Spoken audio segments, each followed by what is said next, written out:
Hello friends. Did you know nearly 80% of those who watch my videos aren't subscribed? If you enjoy these stories, please hit that subscribe button and leave a like. It really helps. Thank you for being here. By the way, where are you watching from? Let me know in the comments.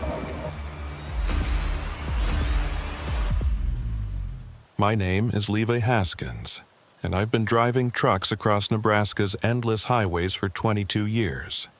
People who don't know this state think it's just corn and emptiness, but they're wrong. There's something about these roads at night, especially the stretch between North Platte and Grand Island on I-80, that makes even veteran drivers nervous. Maybe it's the way the darkness seems thicker here, or how the radio signals fade in and out like something's interfering with them. Maybe it's the stories we tell each other at truck stops, about drivers who took familiar routes and never arrived, their rigs found abandoned with the engines still running. I learned to respect these roads early in my career. My first trainer, an old-timer named Wallace, told me something I never forgot. Nebraska highways don't forgive mistakes, and they sure as hell don't forget faces. You drive these roads long enough, they start recognizing you. And sometimes that's not a good thing. I thought he was just trying to scare the rookie, but after what happened in November 2021, I understand what he meant. The roads do remember, and sometimes they follow you home. It started on a Tuesday night, hauling a load of agricultural equipment from a manufacturer in Kearney to a distribution center in Council Bluffs. The weight was good, about 68,000 pounds, perfectly legal with my permits. The weather forecast showed clear skies, which in November meant cold but dry. I'd made this run probably 300 times over the years, knew every mile marker, every rest stop, every speed trap. The Freightliner Cascadia was running smooth, just had her service the week before. New tires, fresh fluids, everything by the book. I pride myself on maintenance. A well-maintained truck is a safe truck, and safety is what keeps you alive out here. I left Kearney at 9 p.m., planning to reach Council Bluffs by 2 a.m. The first hour was routine. Light traffic, mostly other commercial vehicles. The temperature gauge showed 28 degrees outside, cold enough to keep you alert but not dangerous. I had a thermos of black coffee, a bag of beef jerky, and an audiobook about World War II playing through the speakers. The kind of night I actually enjoyed. Just me, the truck, and the open road. No dispatcher breathing down my neck, no tight deadline, no complications. Around 10:30 p.m., passing through Grand Island, I noticed the first vehicle. A dark sedan, looked like a Crown Victoria or similar, about a quarter-mile back. Nothing unusual about that. Lots of cars on I-80, even at night. But this one matched my speed exactly. When I pushed to 70, it pushed to 70. When I eased back to 65, it did the same. Still, I didn't think much of it. Sometimes drivers unconsciously pace trucks, especially at night. Gives them a sense of security, following those bright tail lights through the darkness. By the time I reached the Aurora exit, about 40 minutes later, the sedan was still there.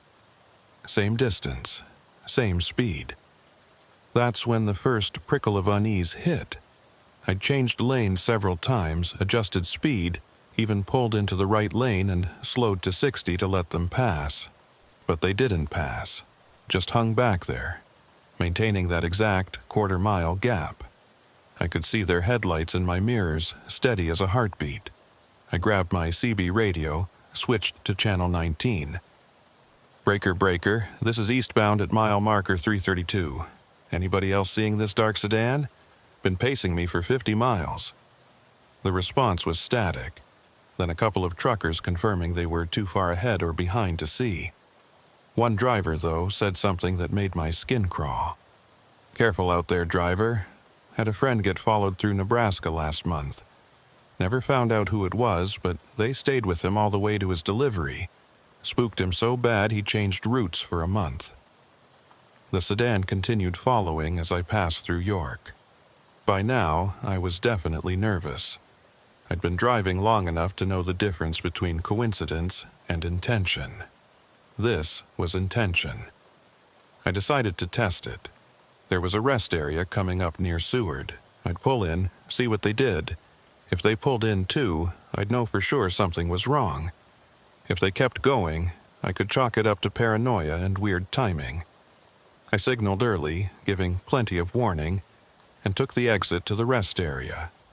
It was one of the newer ones, well lit, with separate truck and car parking.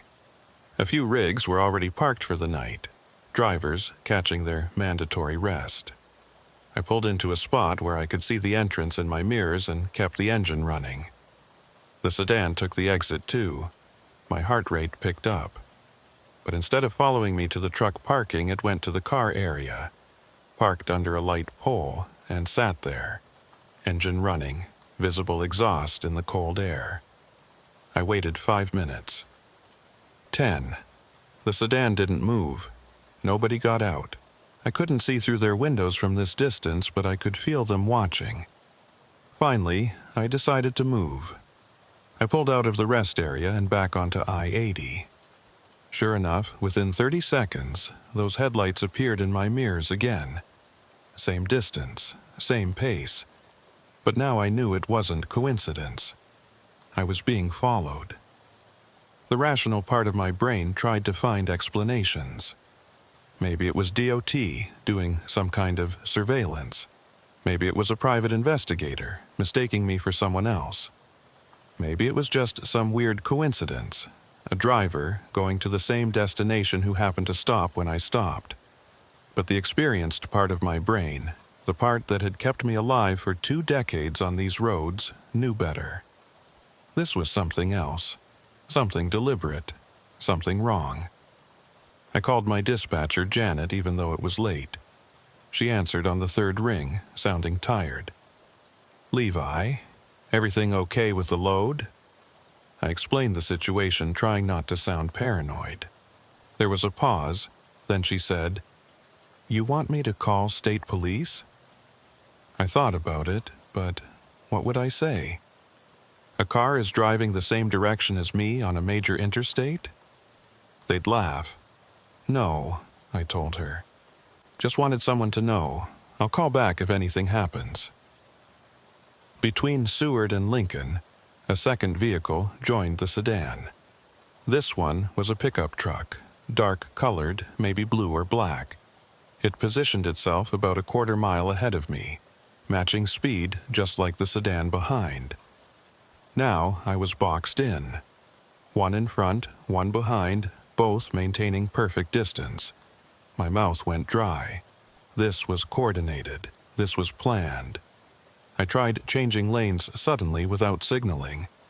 Both vehicles matched the movement within seconds. I slowed to 55, well below the speed limit. They slowed too. The other truckers on the road started noticing, talking about it on the CB. "You see that eastbound? Those 2 vehicles got that Freightliner boxed in tight." Another voice.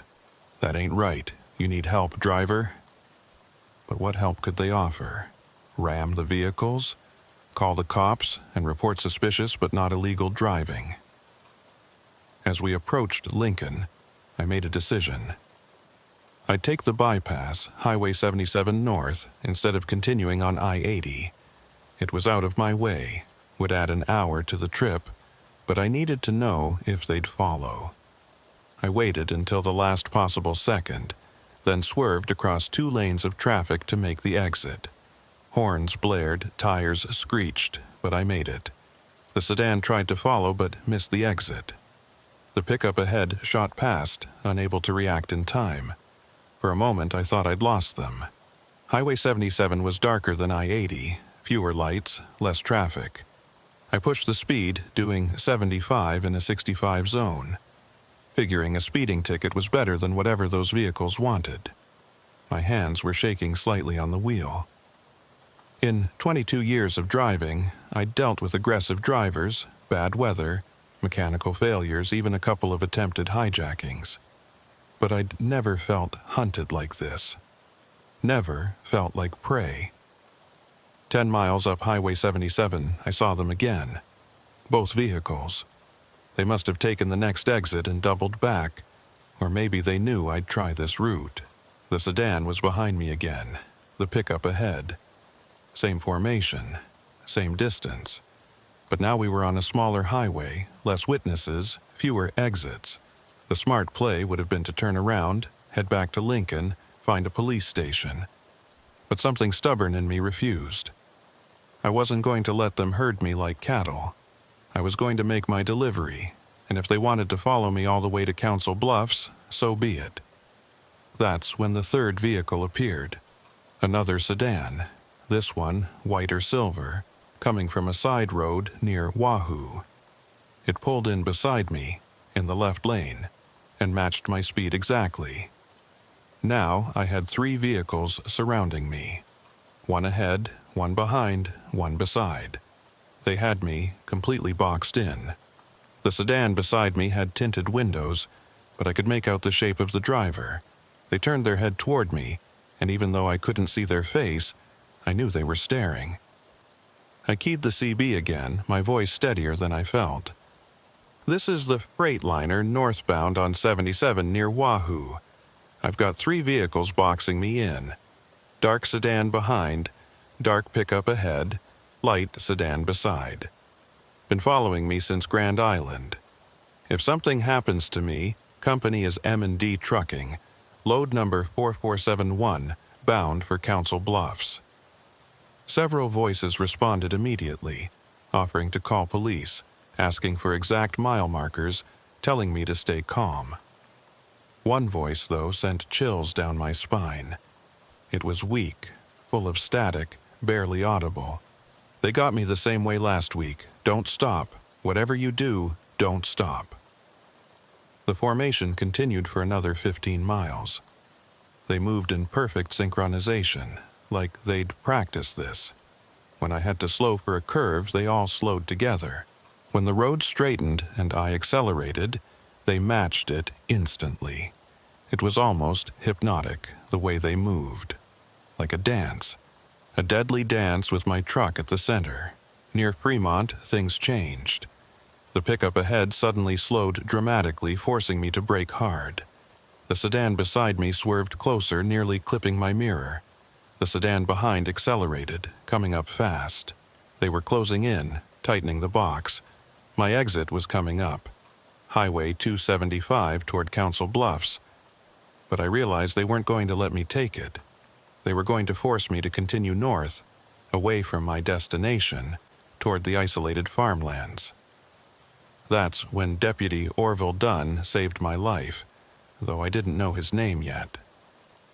A sheriff's cruiser appeared behind the sedan that was tailing me, lights flashing. The effect was immediate. The sedan beside me accelerated and disappeared into the darkness ahead. The pickup took an exit. The sedan behind me slowed, letting the cruiser pass, then turned off onto a side road. Within 30 seconds, all 3 vehicles were gone, vanished like they'd never existed. The cruiser pulled alongside me, and the deputy gestured for me to follow him to the next exit. I did, my hands still shaking, my shirt soaked with sweat despite the cold. We pulled into a gas station in Fremont, well lit, cameras everywhere. The deputy got out, a tall, thin man with tired eyes and a week's worth of stubble. "You Levi Haskins?" he asked. I nodded, confused how he knew my name. "Dispatcher called us," he explained. "Said you might be in trouble. Want to tell me what happened?"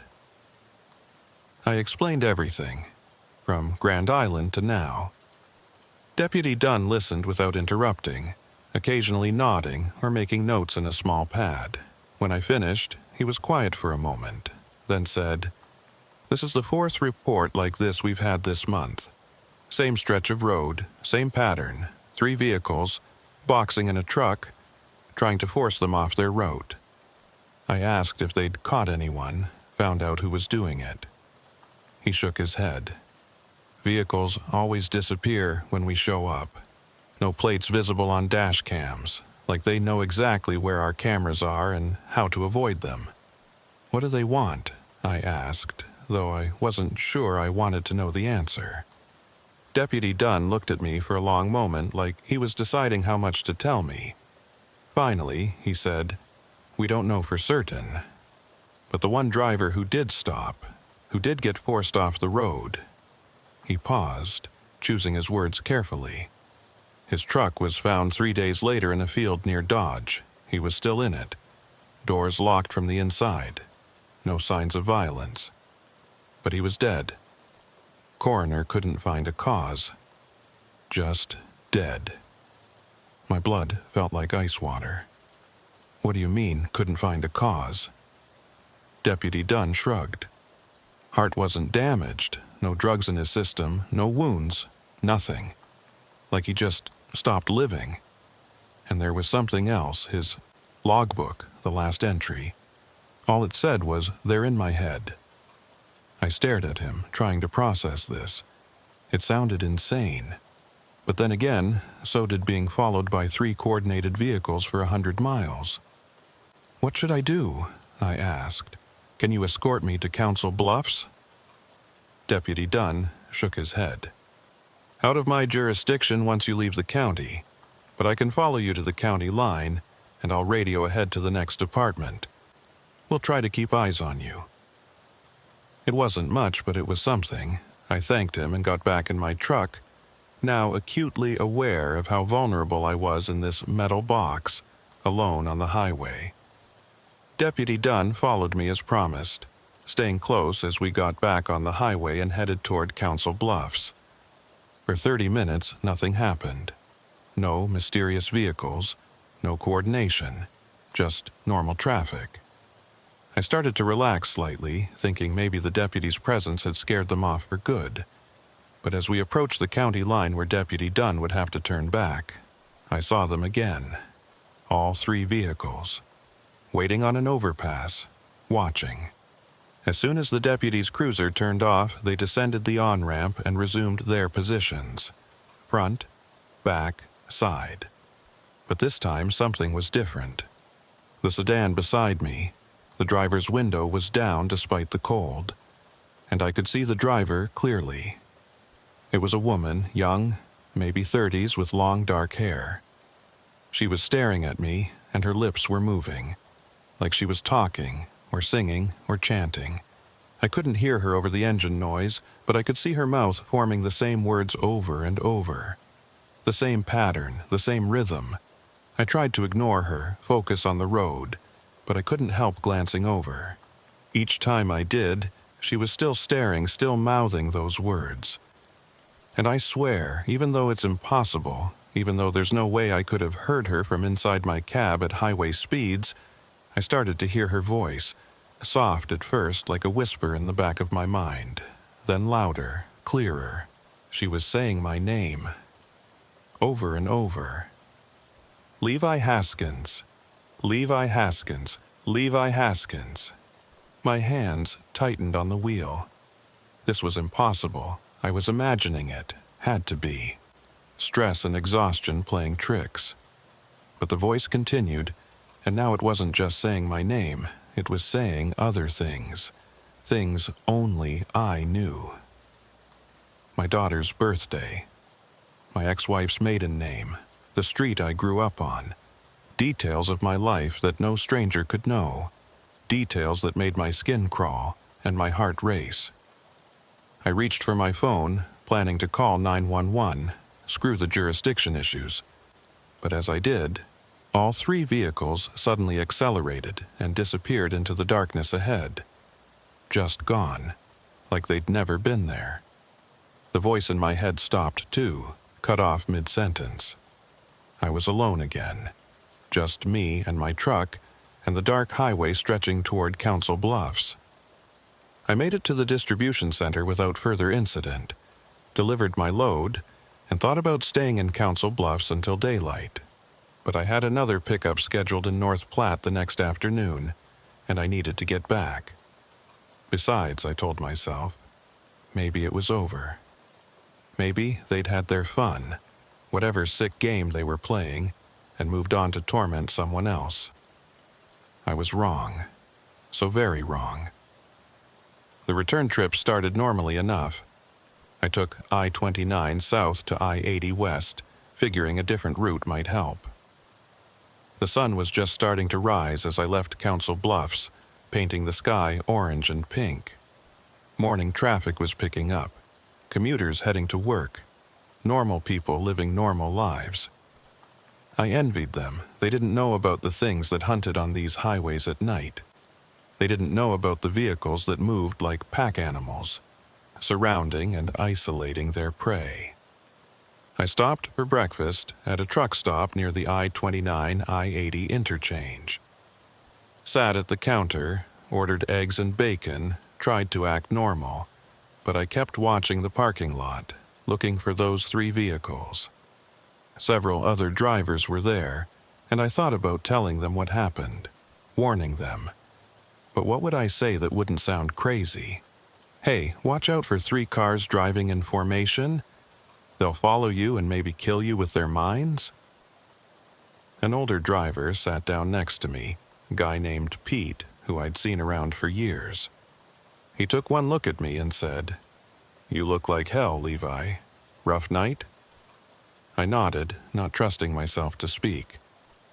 He leaned in closer, lowered his voice. Was it them? The followers? I turned to stare at him. "You know about them?" He nodded grimly. "Been hearing stories for months. Drivers getting followed through Nebraska, always 3 vehicles, always at night. You're lucky you made it through." "What are they?" I asked, my voice barely above a whisper. Pete shook his head. "Nobody knows for certain. Some say it's organ harvesters. Some say it's a cult. Some say it's something worse." I wanted to ask what could be worse, but I wasn't sure I wanted to know. Pete continued, "Friend of mine, Roy, got followed last month. Said the woman in the car beside him, she wasn't right. Her face kept changing.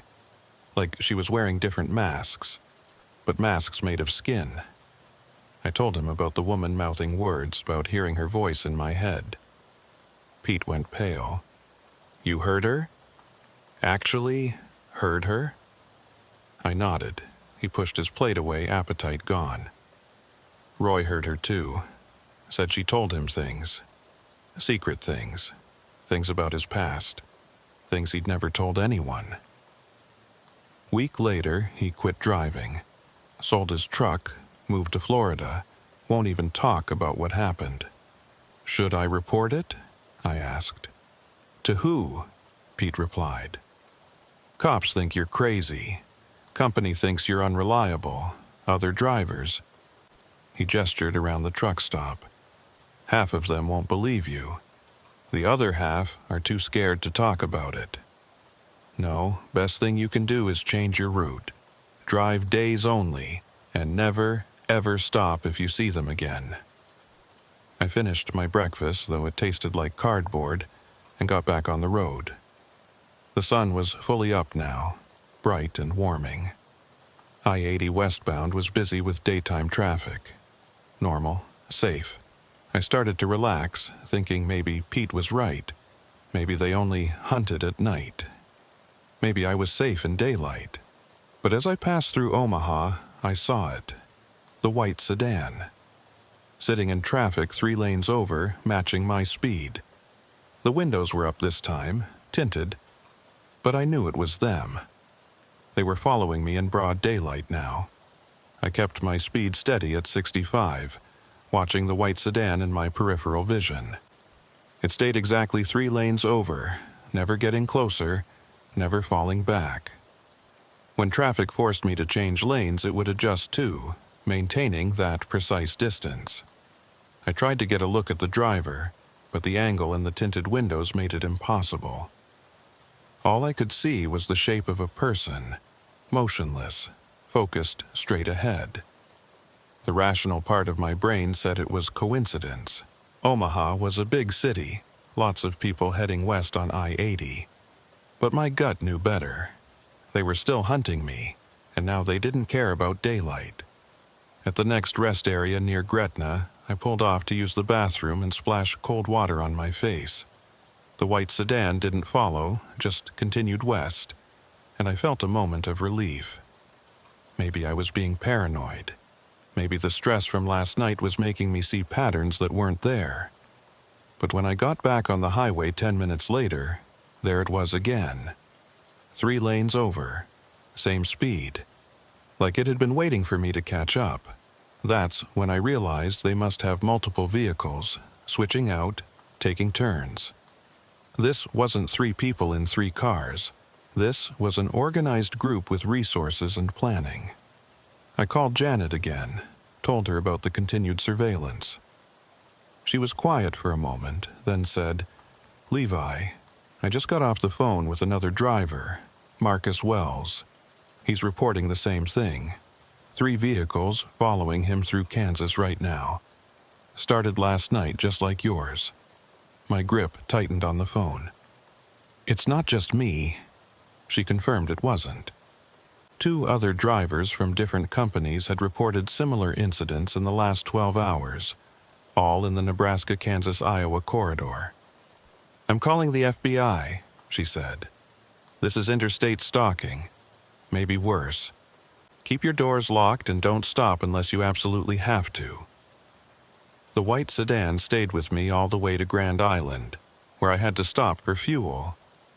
I chose the busiest truck stop I could find, one with dozens of rigs and constant traffic. Security cameras everywhere. As I fueled up, I watched for the sedan but didn't see it in the lot. However, I did notice something else. A woman standing by the coffee shop entrance, pretending to look at her phone but clearly watching me. Mid-30s, long dark hair, wearing jeans and a Nebraska Cornhuskers hoodie. She looked normal, like any traveler, but something about the way she held herself, the intensity of her observation, set off alarm bells. I finished fueling and went inside, needing to use the bathroom and grab some food for the road. The woman followed, staying about 20 feet back, browsing merchandise she had no interest in. When I went to the bathroom, she positioned herself where she could see the door. When I came out and went to the food counter, she moved to a spot where she could watch me in the reflection of the windows. I'd been in enough dangerous situations to recognize surveillance when I saw it. This woman was definitely with them. I decided to confront her, walking directly toward her. She immediately turned and headed for the exit, moving fast but not quite running. I followed, but by the time I got outside, she was getting into a blue SUV parked near the edge of the lot. Not one of the 3 vehicles from last night, which confirmed my suspicion about multiple vehicles. She drove off quickly, but not before I got a partial plate number. Nebraska plates, starting with 4G. I wrote it down and texted it to Janet. Back in my truck, I sat for a moment trying to think. They were tracking me somehow. My phone? The truck's GPS? Or were they just that organized, with spotters at every major truck stop? I turned off my phone's location services, though I doubted it would help if they were really that sophisticated. Then, I had another thought. What if they had someone inside the trucking companies? Someone feeding them information about routes and schedules. It would explain how they knew exactly where to find their targets. I pulled back onto I-80, and within 5 minutes they were back. All 3 vehicles from last night, plus the white sedan. 4 vehicles now, boxing me in completely. Front, back, both sides. But this time they were more aggressive. The pickup in front kept tapping its brakes, forcing me to slow. The sedans on either side drifted closer, sometimes just inches from my truck. They were trying to force me to stop, or maybe trying to cause an accident that would force me to stop. I grabbed the CB radio, broadcasting on the emergency channel. "Mayday, Mayday, this is truck 4471 westbound on I-80 near Wood River. I'm being actively harassed by 4 vehicles trying to force me off the road. Nebraska plates, requesting immediate police assistance." The response was immediate. Multiple truckers confirmed they could see what was happening, and several said they were calling 911. One driver, eastbound, said he'd already seen 2 state trooper cars heading west at high speed. The vehicles must have been monitoring the CB because they immediately backed off, the 2 sedans taking the next exit, the pickup accelerating away. Only the white sedan remained, hanging back now, just following. When the state troopers appeared in my mirrors a few minutes later, even that vehicle disappeared, taking an exit and vanishing into rural Nebraska.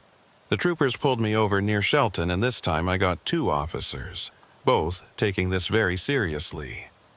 "We've been briefed on this situation," the senior officer, Sergeant Kim, told me.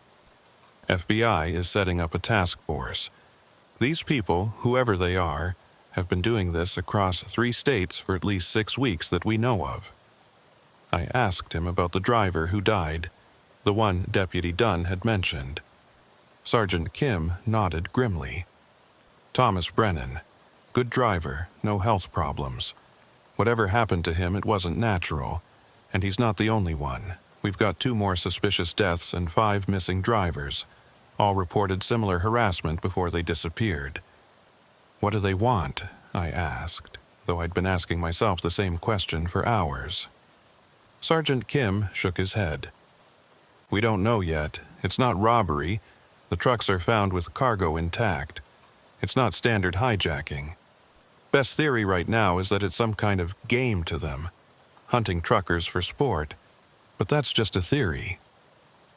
He gave me his card, told me to call immediately if they showed up again, and offered to escort me to North Platte.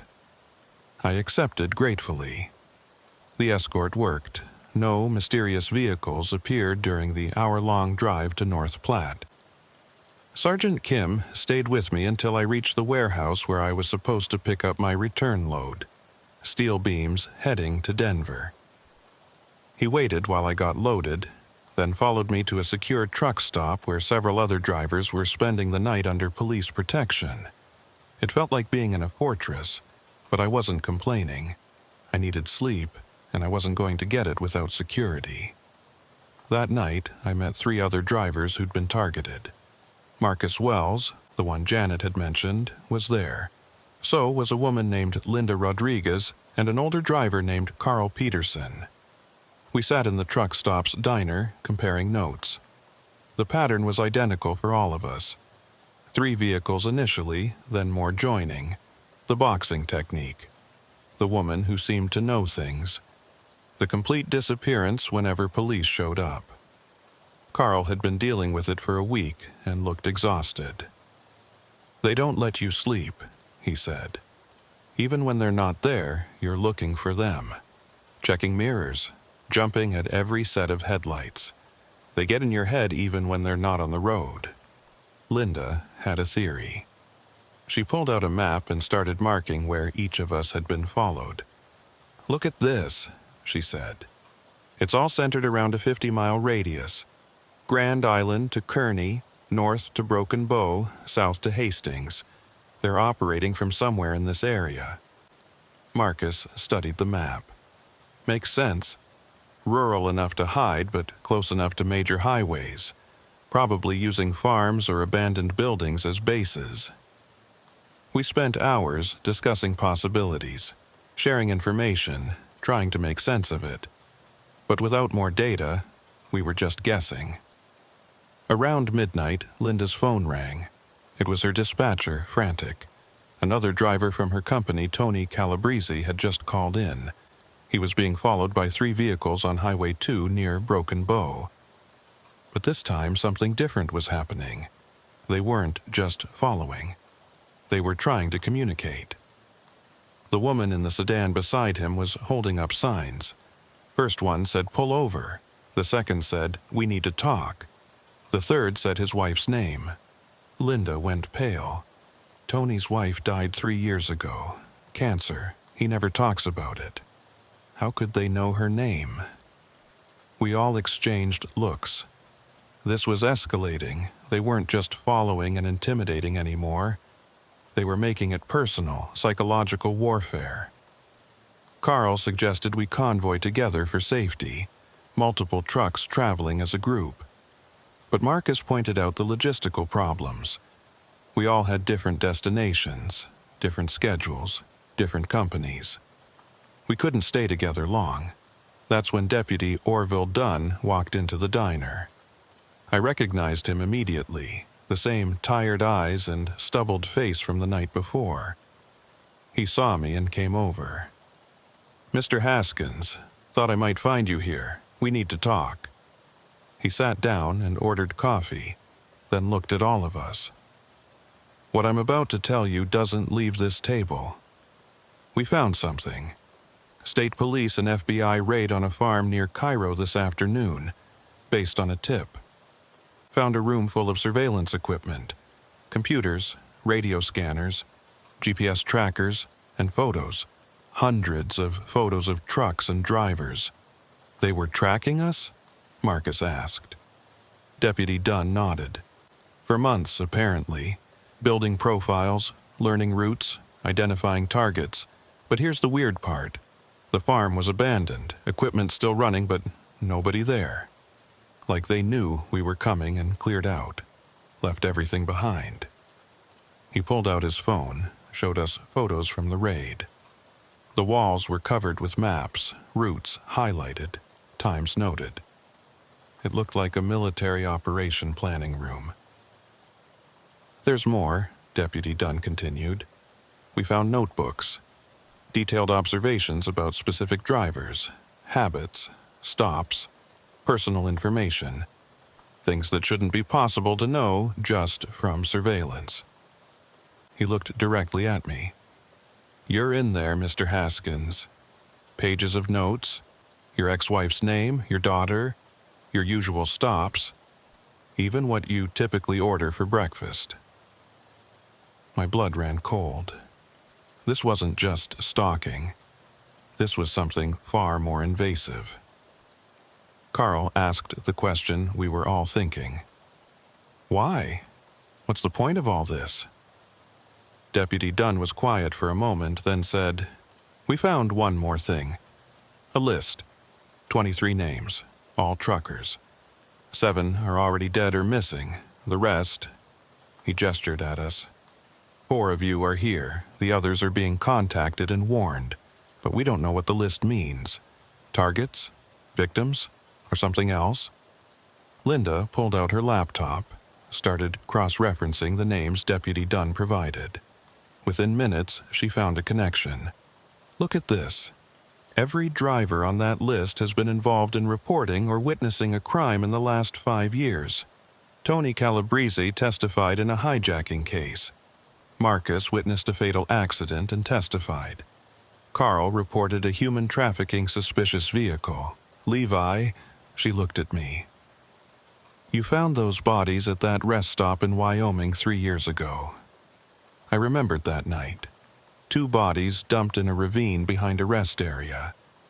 I'd stopped to check my tires and smelled something awful. Called it in. Turned out to be a double homicide, drug-related. I'd testified at the trial. The killer got life in prison. But his family had made threats, said I'd ruined their lives by getting involved. I'd forgotten about it until now.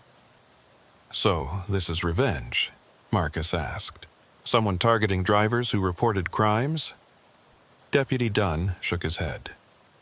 "We thought that too, but the crimes are all different. Different states, different types, different perpetrators. No connection except that truckers were witnesses. It's more like someone is targeting people who get involved, who don't just drive by, people who stop and help or report things." That's when my phone buzzed. Unknown number. Text message. I opened it and my hands started shaking. It was a photo of my daughter's apartment building in Denver. Current photo. I could see her car in the parking lot, the one she'd just bought last month. The message said, "Stop cooperating with police or she's next." I showed it to Deputy Dunn, who immediately got on his radio, calling for Denver PD to send units to my daughter's address. The others started checking their phones. Linda had a similar message, a photo of her son's school. Marcus had one showing his elderly mother's house. Carl's has showed his brother's trucking company office, all with the same threat. Stop cooperating, or family members would be targeted. This wasn't random stalking or harassment. This was coordinated intimidation on a massive scale. Deputy Dunn stood up. "I need all your phones. FBI needs to trace these." But even as he collected them, we all knew it was probably pointless. Burner phones, untraceable. These people, whoever they were, had been planning this for a long time. They knew exactly how to push our buttons, how to make us vulnerable. And they were escalating quickly. A commotion outside caught our attention. Through the diner windows, we could see multiple vehicles pulling into the truck stop. Not police cars, regular vehicles. Sedans, pickups, SUVs. A dozen of them, maybe more. They weren't surrounding any particular truck. They were just parking, sitting, engines running, waiting. Every driver in the diner stood up, looking out. The vehicles were positioned to block most of the exits. Not completely, that would be illegal detention, but enough to make leaving difficult. Deputy Dunn was on his radio immediately, calling for backup. But we all knew it would take time for units to arrive. Rural Nebraska. Middle of the night. Limited resources. And these people knew it too. They'd timed this perfectly. Within minutes, more vehicles arrived. Now there were at least 20. All with Nebraska plates, all just sitting there. Legal. Technically doing nothing wrong. But the message was clear. They knew where we were. They could reach us. And they had numbers. Then, something unexpected happened. Other truckers in the stop started noticing what was going on. Word spread quickly through the CB channels. Within half an hour, trucks started arriving from all directions. Not targeted drivers, just regular truckers who'd heard about the situation. They started parking strategically, blocking in the suspicious vehicles, creating their own counter-siege. One old-timer got on the CB and said, "Nobody messes with drivers on my watch. We protect our own." It became a standoff. Dozens of mysterious vehicles surrounded by even more trucks.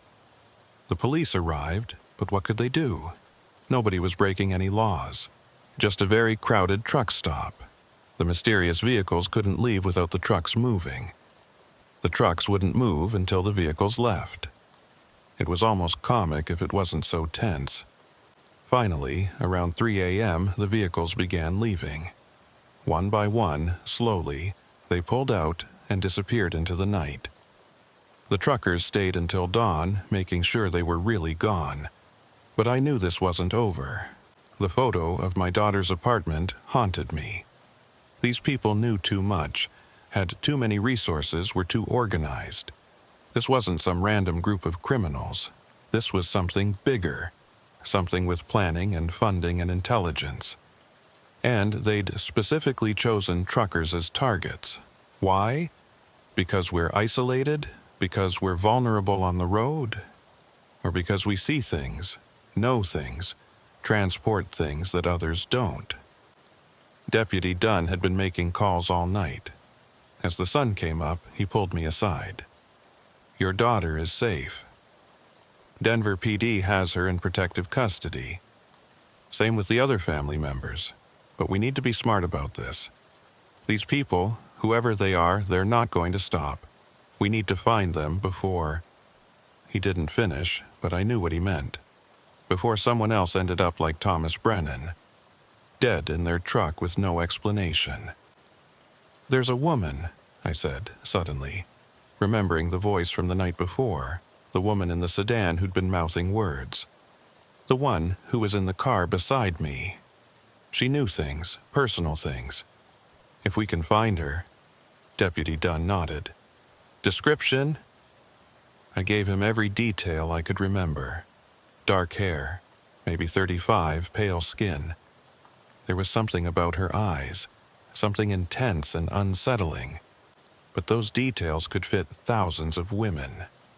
Then Linda spoke up. I saw her too. Same woman, I think, but I noticed something else. She had a tattoo on her neck. Small, looked like numbers. Marcus confirmed he'd seen it too. Like a date, he said. Or coordinates. Deputy Dunn wrote it all down. It wasn't much, but it was something. A identifying mark, something to look for on surveillance cameras and databases. The FBI arrived that morning. 3 agents in dark suits, looking serious and efficient.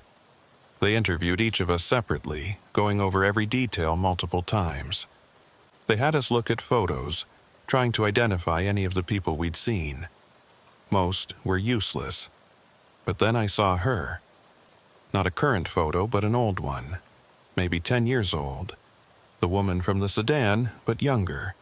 Her name was Nora Caldwell, former Army intelligence. Discharged in 2014 for unspecified reasons. You're sure this is her? The lead agent, Special Agent Brooks, asked. I was certain. Same face structure, same intense eyes. Who is she? I asked. Brooks hesitated, then said, someone we've been looking for. She was involved in a private military contractor scandal in Afghanistan. Interrogation techniques that crossed lines. When she was discharged, she disappeared. We suspected she was doing private intelligence work, corporate espionage maybe, but this, targeting truckers, this doesn't fit her profile. Unless someone hired her, Linda suggested. Someone with a grudge against truckers, or against these specific truckers. Brooks nodded. That's what we're thinking. This isn't random. Someone paid for this operation. The surveillance equipment alone would cost hundreds of thousands. The personnel, the vehicles, the coordination. This is a funded operation. Carl, who'd been quiet most of the morning, suddenly spoke up. What about the trucking companies? Someone trying to hurt the industry? Create fear? Make drivers quit? It was an interesting theory. There had been issues with autonomous trucks, companies wanting to eliminate human drivers. Could this be some extreme form of corporate warfare? Brooks said they'd look into it, but he didn't seem convinced. The questions continued for hours. What loads were we carrying? Had we noticed anything unusual in the weeks before the stalking started? Had we been approached by anyone offering different jobs, asking about our routes, showing unusual interest in our work? Most of the answers were no. We were just regular drivers doing regular runs. Nothing special about any of us except that we'd all witnessed or reported crimes at some point. That afternoon, something broke in the case. The farm where they'd found the surveillance equipment, the owner had been identified. It was a shell company, but they'd traced it back. The ultimate owner was a logistics corporation based in Chicago, a company that specialized in supply chain management and transportation consulting. The CEO was a man named Richard Brennan, the same last name as Thomas Brennan, the driver who died. But Thomas didn't have any relatives named Richard that anyone knew of. More digging revealed the truth. Richard Brennan wasn't related to Thomas, but he was connected to one of the crimes we'd all witnessed or reported. 5 years ago, his son had been arrested for drug trafficking after Carl Peterson reported suspicious activity at a way station. The son got 20 years in federal prison. Richard Brennan's company had lost contracts, reputation destroyed by association. He'd blamed the trucker who'd reported it, blamed all truckers who interfered in things that weren't their business. So, this is all revenge? I asked Brooks. One man's vendetta against truckers who report crimes? Brooks shook his head. It's bigger than that. Brennan had partners, former military, former intelligence, people with skills and grudges. They've created a network, and we think the stalking is just phase 1, testing responses, learning patterns. The real operation hasn't started yet. What's the real operation? Linda asked. Brooks was quiet for a moment, then said, We found plans on one of the computers, coordinated attacks on trucking infrastructure. Not physical attacks, psychological. Make drivers too afraid to work, disrupt supply chains, create shortages, profit from the chaos. It sounded like a bad movie plot, but the evidence was there. Maps of crucial trucking routes, timetables for maximum disruption, financial documents showing short positions on trucking companies' stocks. The FBI moved us to a safe house that afternoon, an old motel on the outskirts of Grand Island that they'd commandeered. 4 targeted truckers under federal protection, our rigs parked in a secured lot nearby. It felt surreal, like something out of a movie, but the armed agents at every entrance reminded us this was very real. Richard Brennan was still at large, and his network was bigger than anyone had initially thought. Brooks showed us surveillance photos from Chicago, Denver, Kansas City, former military contractors, discharged intelligence officers, even a few corrupt cops, all connected to Brennan's operation. My phone rang constantly. Other drivers checking in, wanting to know what was happening. The trucking community is tight-knit, and word had spread fast. Every driver in the Midwest was on edge, watching their mirrors, suspicious of every vehicle that followed too long.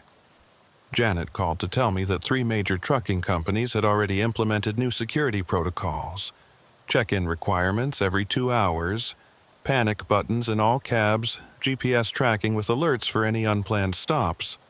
The entire industry was adapting to this threat, but we all knew it was just a bandage on a massive wound. That evening, Brooks gathered us in the motel's conference room. He had new information, and his expression told us it wasn't good. We've identified 17 members of Brennan's network so far, but our interrogation of the suspects we arrested at the farm revealed something worse. They were recruiting, actively seeking people with grievances against the trucking industry. Drivers who'd been fired, mechanics who'd been laid off, anyone with inside knowledge and a grudge. He put up a photo on the board. A young man, mid-20s, angry eyes. This is David Marsh, former driver for Conway Freight. Lost his job after failing a drug test. He's been feeding them information about driver routes and habits for 6 months. Linda cursed under her breath. I know him. He used to run the same routes I do. Knows all my regular stops, my preferred rest areas, everything. Brooks nodded grimly. That's how they knew so much. Inside information from people you trusted. People who knew the industry. We've identified 4 other inside sources so far, but there are probably more. Anyone who seemed unusually interested in your schedules lately, anyone asking questions about your routes, they could be involved. Marcus stood up, pacing. So we can't trust anyone? Every driver we meet could be working for them? Brooks didn't answer directly, but his silence was confirmation enough. The paranoia that had been building for days suddenly felt completely justified. If they had people inside the trucking companies, inside the truck stops, maybe even inside law enforcement, then nowhere was truly safe. Every conversation could be monitored, every movement tracked. Carl asked the question we were all thinking. What about our loads? You said they found Thomas Brennan dead in his truck with the cargo intact, but what if that wasn't the real goal? What if they were looking for specific shipments? Brooks pulled up another file on his laptop. We're investigating that angle. 3 of the missing drivers were carrying pharmaceutical shipments. High value, easily resold. Another was hauling electronics. The 5th, he paused. The 5th was carrying weapons. Legal shipment to a military base, but still. They're using the stalking as cover, I said, understanding dawning. Make it look like random harassment while they're actually selecting specific targets for hijacking. Brooks nodded. That's our working theory. The psychological warfare serves 2 purposes. It identifies drivers who won't fight back, and it provides cover for their real operation. Everyone's focused on the stalking, not the cargo. My phone buzzed. Text from an unknown number. This time, it wasn't a threat. It was an offer. $50,000 to deliver your next load to a different location. No questions, no consequences, just a simple detour. I showed it to Brooks immediately. He grabbed the phone, already calling his tech team to trace it. But we all knew they'd use burner phones, VPNs, untraceable methods. Still, the offer was interesting. They were trying to turn us, make us complicit. Within minutes, the others received similar texts. Different amounts. Linda was offered $70,000, Marcus $60,000, Carl $45,000. They knew our financial situations, knew who was struggling with bills, who had kids in college, who was close to retirement without enough savings. The amounts were calculated to be tempting but not suspicious, just enough to solve our immediate problems. This changes things, Brooks said. They're not just trying to scare drivers anymore. They're trying to corrupt them, turn the industry against itself. He made several calls, his voice urgent. When he hung up, his face was grim. 3 drivers have already taken deals like this, delivered loads to wrong locations in the last week. The cargo disappeared, insurance claims filed, nobody suspected anything because the drivers had clean records. The door opened, and Deputy Dunn walked in, looking exhausted. He'd been up for probably 48 hours straight, coordinating with state police. "We found something," he announced. "Abandoned warehouse outside Broken Bow, full of stolen cargo, pharmaceuticals, electronics, even some hazmat materials. But here's the interesting part. It was all from trucks that reported being followed. Every single shipment came from a driver who'd been stalked first." "So they mark their targets," Linda said. "Stalk them to see who breaks, who might take a bribe, who's easiest to rob." Deputy Dunn nodded. "But there's more. We found bodies." The room went silent. 3 men, all shot execution style. We've identified them. They were drivers who initially took bribes, but then tried to back out or report it. Brennan's network doesn't tolerate loose ends. I felt sick. This wasn't just about revenge or profit anymore. This was organized crime at its worst, using murder to maintain silence. Brooks stood up, his expression deadly serious. "We're moving you tonight, all of you. New location, heightened security, and we're going to use you as bait." We all stared at him. "Excuse me," Marcus said. "You want to use us as bait?" "Controlled operation," Brooks explained. "You'll take assigned loads on specific routes. We'll have undercover agents in vehicles ahead and behind. Air surveillance, the works. When they make their move, we'll be ready. It's the only way to catch them all at once. Otherwise, they'll just keep recruiting, keep operating, keep killing." It was insane, but it was also logical. We were already targets. At least this way we'd have protection and a chance to end it. After a long discussion, we all agreed. Better to be bait with backup than prey alone on the road. Brooks laid out the plan. 4 trucks, 4 routes, all converging on Denver. High-value loads that would be irresistible to Brennan's network. Medical supplies, electronics, industrial chemicals, and 1 classified military shipment that required special clearance. That night, I couldn't sleep, not because I was scared, well, not just because I was scared, but because something didn't add up. Richard Brennan's son was in federal prison because Carl reported drug trafficking. But the level of resources being deployed, the military precision, the intelligence gathering capabilities, this was beyond what one bitter businessman could arrange. There had to be more to it. Someone else involved, someone with real power. I found Linda in the motel's parking lot at 3 a.m., smoking a cigarette even though she'd quit years ago. "Can't sleep either?" she asked. I shook my head. Something's wrong about all this, I told her. Brennan couldn't do this alone. He'd need help. Serious help. She nodded, exhaling smoke into the cold night air. I've been thinking the same thing. The surveillance equipment at that farm, it was military grade. You can't just buy that stuff. Someone with clearance had to provide it. We stood in silence for a moment, then Linda said, "What if Brennan isn't the real boss? What if he's just a front, someone to take the fall while the real operation continues?" It made sense. Use a man with a grudge as cover. Let him think he's running things but keep the real power hidden. "We need to tell Brooks," I said. Linda shook her head. "Tell him what? That we have a feeling? He needs evidence, not paranoia." The next morning, we prepared for the operation. Our trucks were loaded with the bait cargo, each vehicle fitted with hidden cameras and tracking devices. FBI agents would be driving unmarked vehicles as escort, maintaining visual contact at all times. Air support was on standby. It was as safe as a dangerous operation could be. But as I did my pre-trip inspection, I noticed something. A small device attached to my brake line.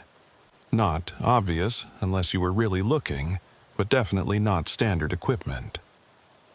I called Brooks over immediately. He examined it carefully, then called his bomb squad.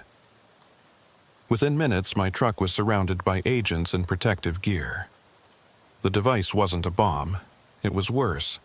It was designed to fail my brakes at a specific speed, probably controlled remotely. They'd planned to cause an accident, make it look like equipment failure. Brooks was furious. How did they get to the truck? It's been under guard all night. The answer came quickly and was devastating. One of the FBI agents assigned to guard duty was missing. Agent Martinez, 6-year veteran, clean record, no red flags. His car was found at a rest stop 10 miles away. Empty, his service weapon and badge gone. Either he'd been compromised or he'd been dirty from the start. Either way, Brennan's network had infiltrated federal law enforcement. The operation was compromised before it even started. Brooks wanted to abort, but I had an idea. Let them think we don't know. Fix the brake line, but make it look like we haven't found it. Then when they try to activate it, we'll know they're watching, and we can trace the signal. It was risky, but Brooks agreed. His tech team installed a bypass that would prevent the brakes from failing while allowing the device to send its activation signal. We'd turn their trap into our trap. We rolled out that afternoon, 4 trucks in different directions, all eventually converging on Denver. I took I-80 west through Nebraska, the route where everything had started. Linda went south through Kansas, Marcus north through South Dakota, Carl southeast through Missouri. Each of us had at least 3 FBI vehicles as escort, though they stayed far enough back to not be obvious. The plan was simple. Drive normally, wait for Brennan's network to make their move, then let the FBI close the trap. For the first 2 hours, nothing happened. Normal traffic, normal weather, normal road conditions. I started to think maybe they'd been spooked. Maybe finding the brake device had tipped them off. But then, near Kearney, I saw them. The 3 original vehicles, 2 sedans and a pickup, taking their positions. Front, back, eerie. The same formation as before. But this time, I wasn't alone. This time, I had backup. "Contact," I said into the radio. 3 vehicles in position. Brooks's voice came back immediately. "We see them. Air support confirms 7 more vehicles converging on your location. This is bigger than expected. Maintain speed and course. 7 more vehicles, 10 total. They were throwing everything at us. I kept my hand steady on the wheel, maintained my speed at a consistent 65, and waited. The woman appeared in the sedan beside me again, Nora Caldwell. She wasn't hiding anymore, windows down despite the cold, staring directly at me. But this time, she wasn't mouthing words. She was holding up a tablet, showing me something. Photos. My daughter. Not at her apartment, but at her job, at the grocery store, at the gym. Recent photos, all taken in the last few days despite her being in protective custody. The message was clear. They could still reach her. I forced myself not to react, not to give them the satisfaction of seeing my fear. But inside, my heart was racing. How did they get these photos? How did they know where the FBI had moved her? Brooks was saying something in my earpiece, but I couldn't focus on it. All I could see were those photos of Sarah, unaware she was being watched, vulnerable despite all the protection. Then the brake device activated. I felt the slight vibration as it tried to engage, but the bypass held. My brakes were fine, but someone thought they'd just signed my death warrant. "Device activated," I reported. "They think my brakes are gone." Brooks responded quickly. "Signal traced. Source is a vehicle 1 mile behind you. White van, Nebraska plates. We're moving in." But Nora must have sensed something was wrong because suddenly all 10 vehicles accelerated, surrounding my truck completely. They were trying to force me off the road, probably toward a predetermined location where they could handle the crash scene without interference. The pickup in front slammed on its brakes, trying to make me rear-end it. I managed to swerve, but that put me partially on the shoulder. The sedans closed in from both sides, inches from my truck. "All units move in now," Brooks commanded. Suddenly, the highway erupted in sirens and lights. FBI vehicles appeared from everywhere, hidden on on-ramps, disguised as civilian cars, even a helicopter dropping low over the highway. The trap was sprung, but Brennan's network didn't run. Instead, they accelerated their attack. 2 more vehicles rammed my trailer from behind, trying to jackknife me. Another sideswiped my cab, metal grinding against metal. I fought to maintain control. 80,000 pounds of truck and cargo skating across lanes. Cars were scattering, pulling off the road to avoid the chaos. The pickup in front of me suddenly exploded. Not a bomb, but the engine blowing, probably sabotaged as a last resort. I yanked the wheel hard right, barely avoiding the flaming wreckage. The truck tilted dangerously, and for a moment I thought I was going over, but the weight of the cargo brought me back down, tires smoking as they grabbed asphalt. Nora's sedan had pulled alongside again, and I could see her clearly. She was smiling, not the smile of someone winning, but the smile of someone who didn't care about losing as long as they took you with them. She yanked her wheel hard into my truck, a suicide move that would crush her car. But before impact, an FBI vehicle rammed her from behind, sending her spinning off into the median. The other vehicles were being systematically taken down by FBI units. Spike strips, pit maneuvers, even warning shots at tires. Within minutes, the highway looked like a war zone. Vehicles scattered across lanes, smoke rising from damaged engines, agents with weapons drawn surrounding suspects. I managed to bring my truck to a stop on the shoulder, hands shaking so badly I could barely set the parking brake. Brooks was at my door within seconds. "You okay?" I nodded, not trusting my voice. He helped me down from the cab, and I saw the full scope of the takedown. 15 suspects in custody, including Nora Caldwell. She was being loaded into an ambulance, injured but alive, still smiling that unsettling smile. As they passed, she looked at me and mouthed something. "This isn't over?" The other drivers had similar stories. Linda had been attacked by 6 vehicles near Salina. Marcus faced 8 vehicles in South Dakota. Carl had the worst of it. 12 vehicles, including 2 semis trying to ram him off a bridge. But the FBI had been ready for all of it. In total, they arrested 43 members of Brennan's network in coordinated takedowns across 4 states. It was one of the largest organized crime busts in FBI history. But Richard Brennan himself was nowhere to be found. His Chicago office was empty, his home abandoned. Bank accounts cleaned out, digital footprints erased. He'd known the takedown was coming and vanished, probably warned by the missing Agent Martinez. Brooks was frustrated but philosophical. We got most of them. Brennan can't operate without his network. He's done. I wasn't so sure.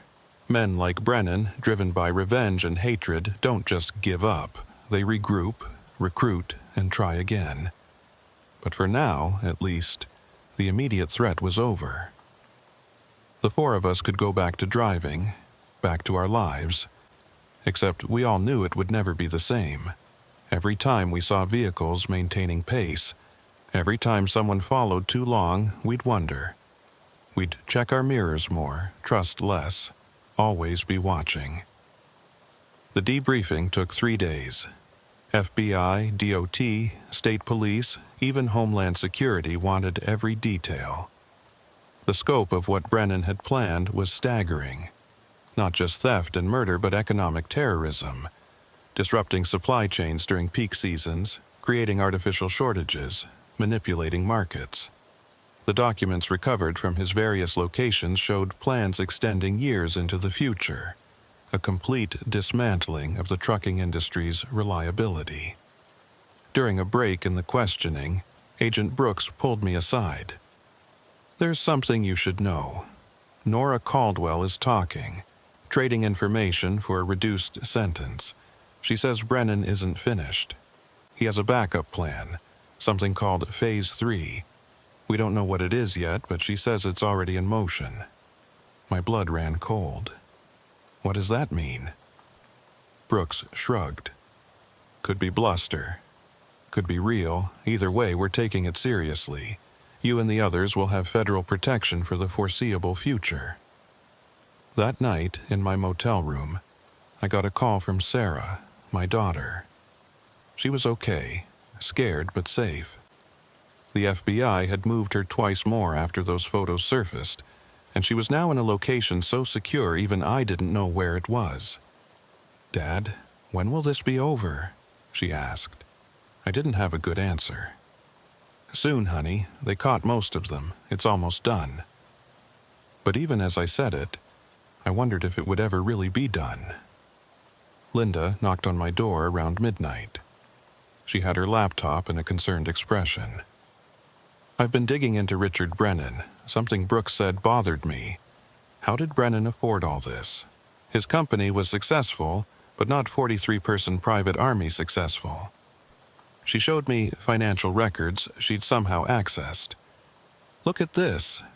6 months before the stalking started, Brennan received a series of payments. $50 million total, all from offshore accounts. Someone funded him," I said, understanding immediately. Someone wanted this to happen and used Brennan as the front man. Linda nodded. "But who? And why?" We spent hours going through possibilities. Competing logistics companies, foreign actors wanting to disrupt American infrastructure, criminal organizations looking to control trucking routes. But nothing quite fit. This was personal for Brennan, but for whoever funded him, it was business. The next morning, I shared our findings with Brooks. He wasn't surprised. "We've been investigating the same angle. The money trail leads to a shell company in the Caymans, then to another in Switzerland, then it disappears. Professional money laundering. But we did find one interesting connection." He pulled up a file on his tablet. 6 of the arrested suspects have previous connections to a private military company called Savage Solutions. Heard of them? I hadn't, but Linda had. They were in the news a few years ago. A scandal in Iraq. Accused of smuggling weapons, murdering civilians. Got their contract pulled. Brooks nodded. The company dissolved, but the personnel scattered. Many ended up in private security, corporate intelligence, or... He paused meaningfully. Organized crime.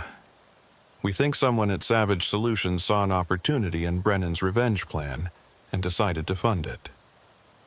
But why target truckers? Carl asked. He'd been quiet through most of the briefings, but this had caught his attention. Brooks pulled up another file. Trucking is America's circulatory system. Everything moves by truck at some point.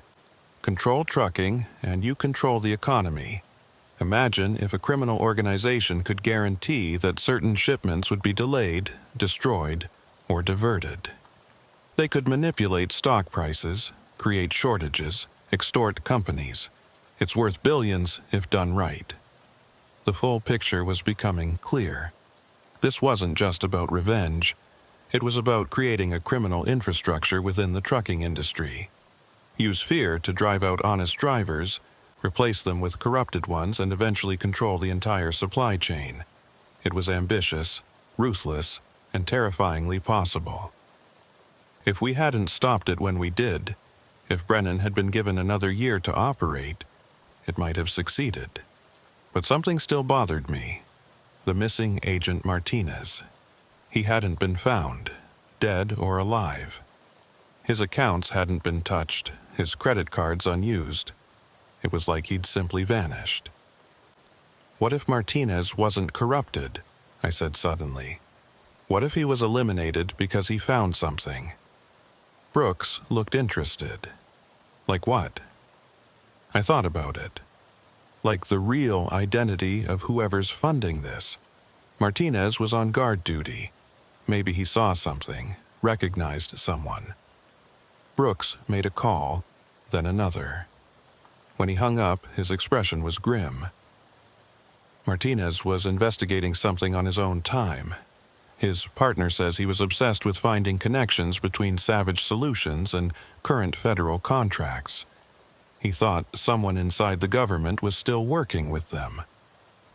The implications were staggering. If someone in the government was involved, they could have provided intel, protection, even official cover for Brennan's operation. That afternoon, Nora Caldwell asked to speak with me specifically. Against Brooks' advice, I agreed. She was in federal custody, shackled and surrounded by guards, but still somehow intimidating. "Mr. Haskins," she said, her voice calm and cultured. "You're smarter than the others. You know this isn't over." I stayed silent, waiting. She smiled. Richard Brennan was a useful fool, angry, motivated, but ultimately disposable. The real operation continues with or without him. "What operation?" I asked. She leaned forward as much as her shackles allowed. "The reconstruction of American logistics under new management." Brennan thought it was about revenge. The FBI thinks it's about crime. But it's about revolution. Changing who controls what, moves where. I wanted to dismiss her as a fanatic, but something in her eyes told me she believed every word. "Who's behind it?" I asked. She laughed. "If I told you, you wouldn't believe me. But watch the news in the coming months. Watch for accidents, shortages, delays, all seemingly random, all actually coordinated." 2 weeks after the arrests, I was back on the road. The FBI had cleared me to return to work, though with conditions. Check in every 4 hours, vary my routes, report anything suspicious immediately. Sarah was still in protective custody, but we could talk daily now. Life was returning to something resembling normal, except for the constant awareness that Richard Brennan was still out there.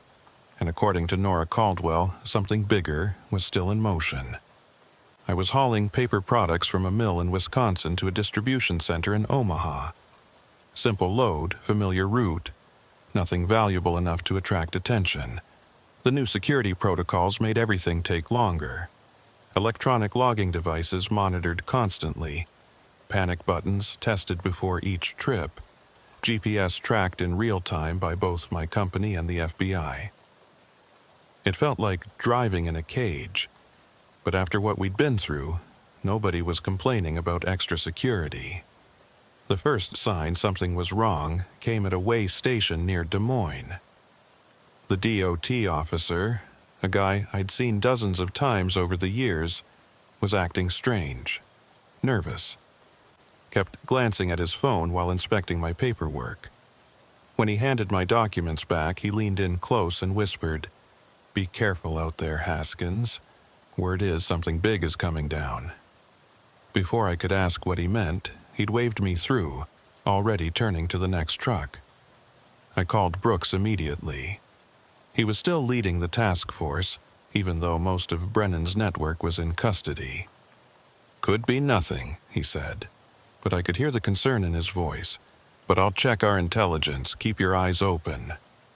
An hour later, he called back. 3 truckers have reported being approached in the last 48 hours. Someone offering big money to transport unmarked containers. No questions asked. All 3 turned it down and reported it, but there might be others who didn't. The pattern was starting again, but different this time. Instead of stalking and intimidation, they were going straight to bribery, trying to build a new network from drivers willing to look the other way for cash. It made sense. With their surveillance operation dismantled, they needed inside help more than ever. But what were they trying to move? Drugs? Weapons? Something worse? Near Council Bluffs, I stopped for fuel at a Flying J. The place was packed, unusual for a Tuesday afternoon. I recognized several drivers, all looking tense, talking in small groups. Linda was there, had just come up from Kansas. "You hear about Marcus?" she asked. I shook my head. Someone tried to hijack his load last night. 3 guys with guns. He managed to lock himself in the cab and call for help, but they got away before cops arrived. More drivers joined our conversation. Everyone had stories. Attempted bribes. Strange vehicles following for a few miles then disappearing. Threatening phone calls. It was like Brennan's network had been a tumor, and removing it had just spread cancer cells throughout the system. Smaller operations, less organized, but more numerous and harder to track.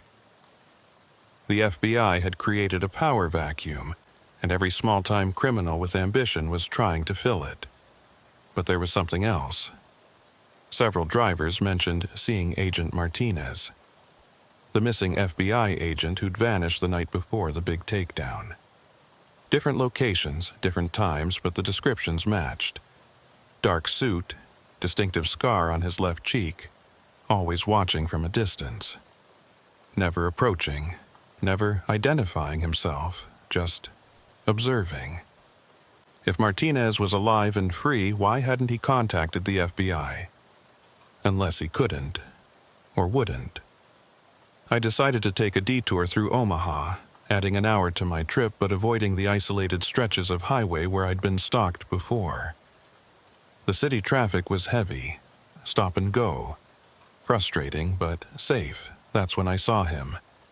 Agent Martinez standing at a bus stop, watching traffic. Our eyes met for a brief moment and I saw recognition flash across his face. Then he turned and walked quickly away, disappearing into a crowd. I pulled over as soon as I could and called Brooks.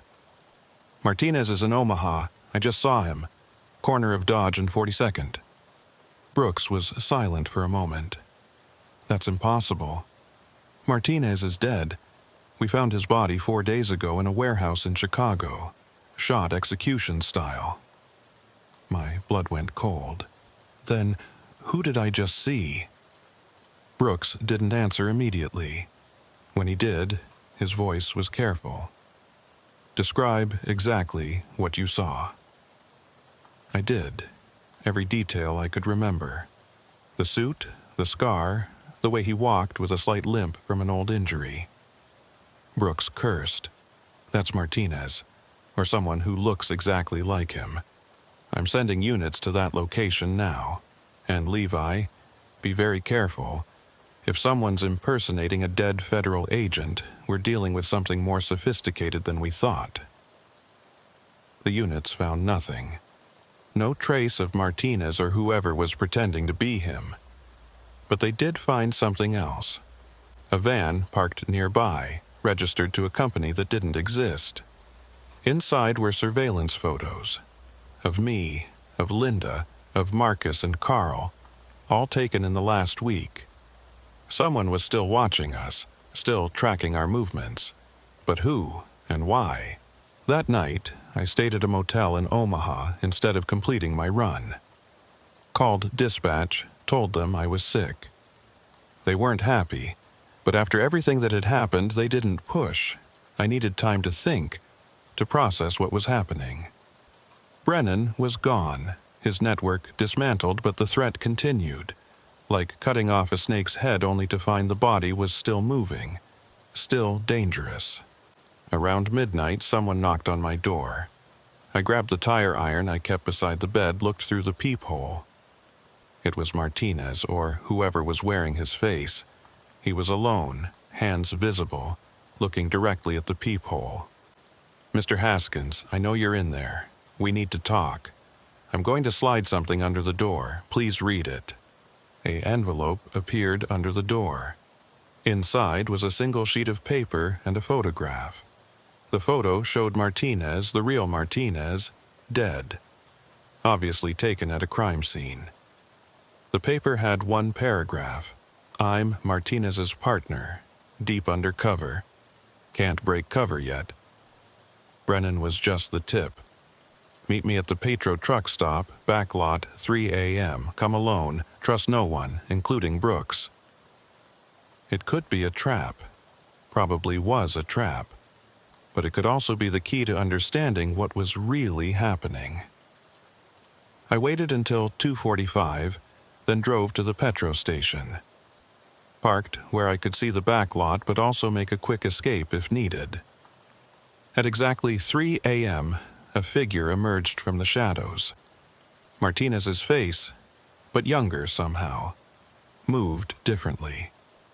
This wasn't Martinez. He approached slowly, hands visible. When he got close enough, I could see the details. The scar was makeup. The face was similar but not identical. Good enough to fool someone at a distance, but not up close. "My name is Agent David Kim," he said. "Internal Affairs. I've been impersonating Martinez since his death to maintain his cover. He was close to something big when they killed him."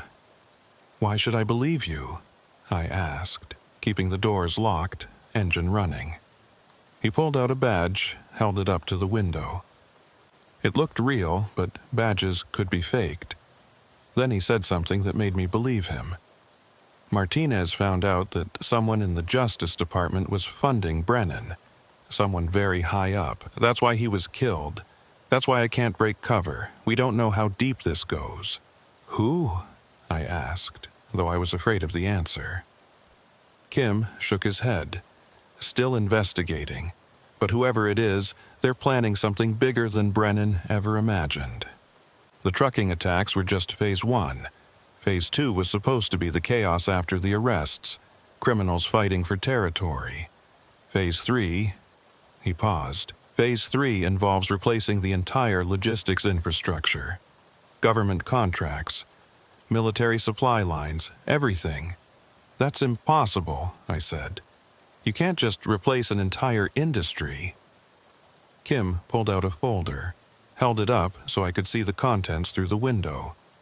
Contracts, government seals, official letterhead. They're not replacing it, they're privatizing it.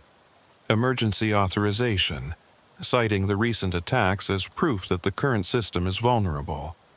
One company gets all government logistics contracts. Guess who owns that company through about 15 shell corporations? I didn't need to guess. The same people who funded Brennan, who owned Savage Solutions, who had connections throughout the government. This was all planned, I said, understanding finally hitting. Brennan's revenge plot was just cover. Create a crisis, then offer the solution. Kim nodded. Classic problem-reaction solution. And it's working. The vote is next week. Unless we can prove the connection, they'll get everything they want." "What do you need from me?" I asked, though I already knew the answer. Kim looked tired, older than his years. "Evidence. Martinez hid something before he died. Said he gave it to someone he trusted. Someone outside the system. Did he contact you? Give you anything?" I shook my head, but then remembered something. The DOT officer at the way station. His warning, his nervousness. There's a DOT officer in Des Moines. He was acting strange, warned me something big was coming. Maybe Martinez contacted him? Kim wrote down the information. "I'll check it out. In the meantime, be very careful. They know the FBI is protecting you, but they have people inside. Brooks is clean, but his team might not be. Trust no one completely." He started to leave, then turned back. "Mr. Haskins, what you and the others did, standing up to them, it saved lives. But the war isn't over. It's just beginning." After he left, I sat in my truck for an hour, trying to process everything. If Kim was telling the truth, we'd stumbled into something massive. A conspiracy to control American logistics, starting with a manufactured crisis. Brennan had been a patsy. His genuine revenge motive used to hide a larger agenda. And now, with him gone and his network dismantled, the real players were moving forward with their plan. I called Linda, woke her up, told her everything. She was silent for a long moment, then said, "We need to meet. All four of us. Compare notes. If Martinez contacted one of us, we need to know." We arranged to meet the next day in Des Moines, at a truck stop we all knew. Public place, lots of witnesses, as safe as anywhere could be. The next morning, I completed my delivery in Omaha, then deadheaded to Des Moines. The others were already there when I arrived. Carl looked exhausted, had been driving nights to avoid daytime traffic where he felt exposed. Marcus was jumpy, kept checking his mirrors even while we sat in the diner. Linda had her laptop out, researching the company Kim had mentioned. Secure Logistics Solutions. Brand new, but with an impressive board of directors, former generals, intelligence officials, even a senator. "Look at this," Linda said, turning her screen toward us. "They've already got preliminary contracts worth $2 billion, all contingent on the emergency authorization. If that vote passes, they become the exclusive provider for all government shipping." Carl whistled low. "That's every military base, every federal building, every disaster relief shipment. They'd control it all." Marcus had been quiet, but suddenly spoke up. "I got a package yesterday. No return address. Almost threw it away, thought it might be a bomb or something, but it was just a flash drive and a note." He pulled out a piece of paper. "It says Martinez trusted you. Don't let his death be in vain. The flash drive has encrypted files. I couldn't open them." We all stared at the flash drive. This could be the evidence Kim needed, or it could be a trap. Linda grabbed it, plugged it into her laptop with a USB isolator to prevent any malware from spreading. "It's definitely encrypted, military grade. We need someone with serious skills to crack this." I thought of Brooks, but Kim's warning echoed in my mind. Trust no one completely. "I know someone," Carl said unexpectedly. "My nephew. Works for a tech company, used to be military intelligence. He could probably crack it." It was risky, bringing in someone new. But we were running out of options. The vote was in 5 days. If Secure Logistics Solutions got those contracts, they'd have legal authority over vast swathes of American infrastructure. We drove to Carl's nephew's place in Ames. Tommy was young, maybe 28, but had the focused intensity of someone who'd seen too much, too young. When we explained the situation, he didn't seem surprised. "I've been tracking Savage Solutions for years," he said. "They didn't disappear after Iraq. They just rebranded, split into cells. This is exactly the kind of operation they'd run. It took him 3 hours to crack the encryption. When he did, we all gathered around the screen. The files were explosive. Financial records showing payments from a deputy attorney general named Harold Morrison to Brennan's accounts. Communications between Morrison and the CEO of Secure Logistics Solutions. Plans dated 2 years ago, long before Brennan's attacks, outlining the entire operation. Create a crisis in the trucking industry. Use it to justify emergency privatization. Funnel all government logistics through a single company they controlled. But there was more. A list of targets.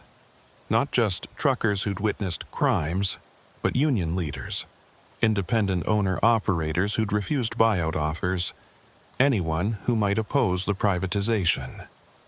Over 200 names, some marked as neutralized. We recognized those as drivers who'd died or disappeared. Others marked as pending, including all 4 of us. "We have to get this to someone," Linda said. "The media, the FBI, someone. But who could we trust? If a deputy attorney general was involved, how deep did the corruption go?" Tommy had an idea. Release it everywhere at once. WikiLeaks, major newspapers, social media. Make it impossible to suppress. It was risky. We could be arrested for possessing classified information. But doing nothing meant letting them win. We spent the next day preparing. Tommy created encrypted copies, set up anonymous drop boxes, prepared a massive data dump. Linda wrote a summary explaining the connections in layman's terms.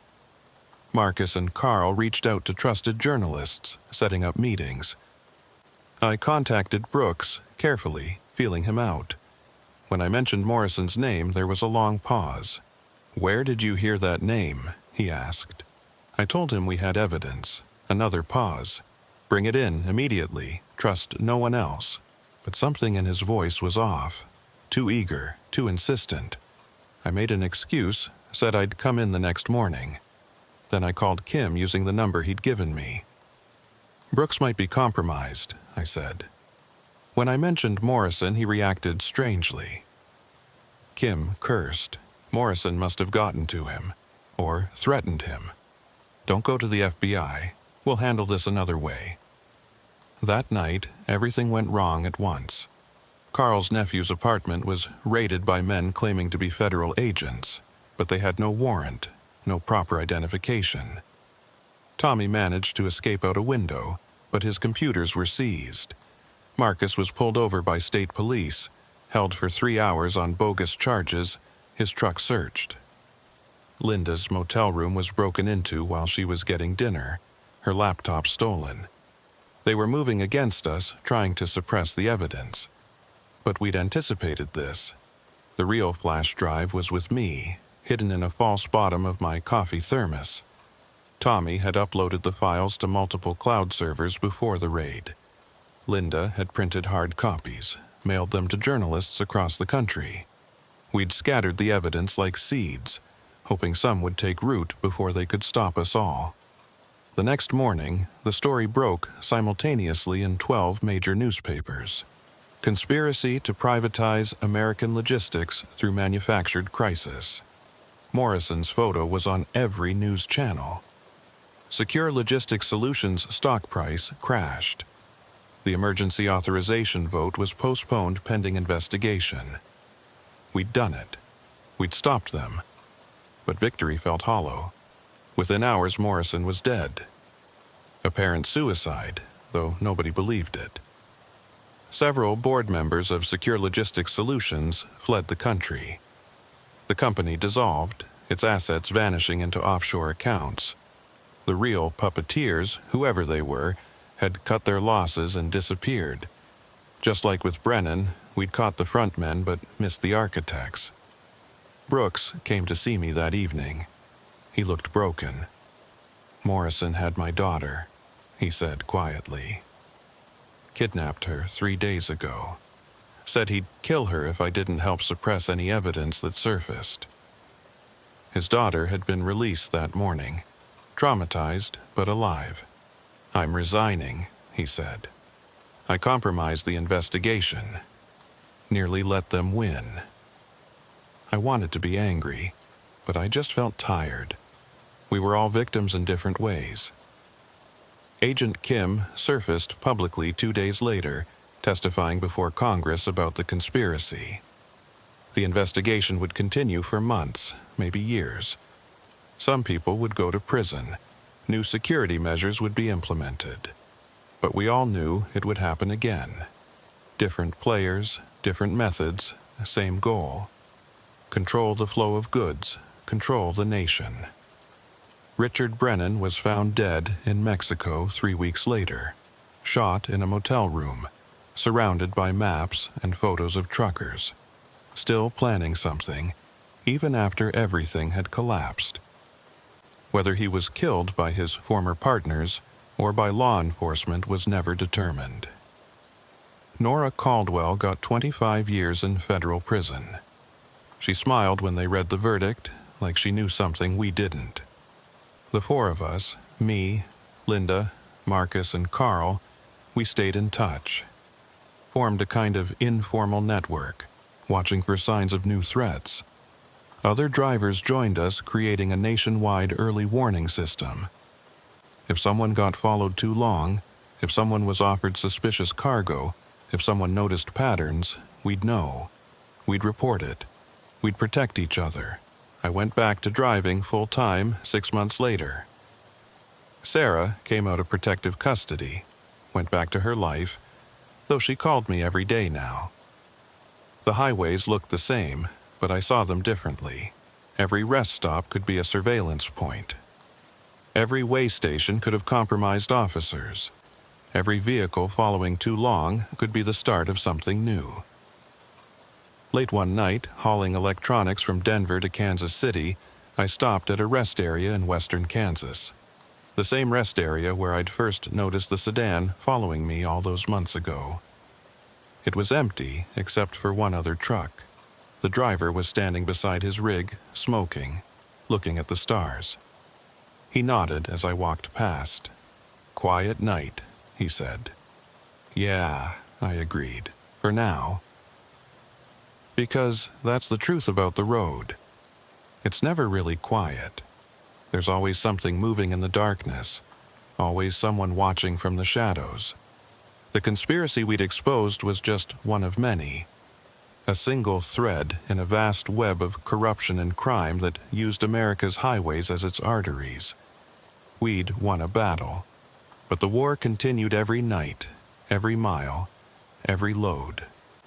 Tommy, Carl's nephew, started a tech company focused on trucking security, created apps for drivers to report suspicious activity, encrypted communication systems, panic buttons that couldn't be jammed.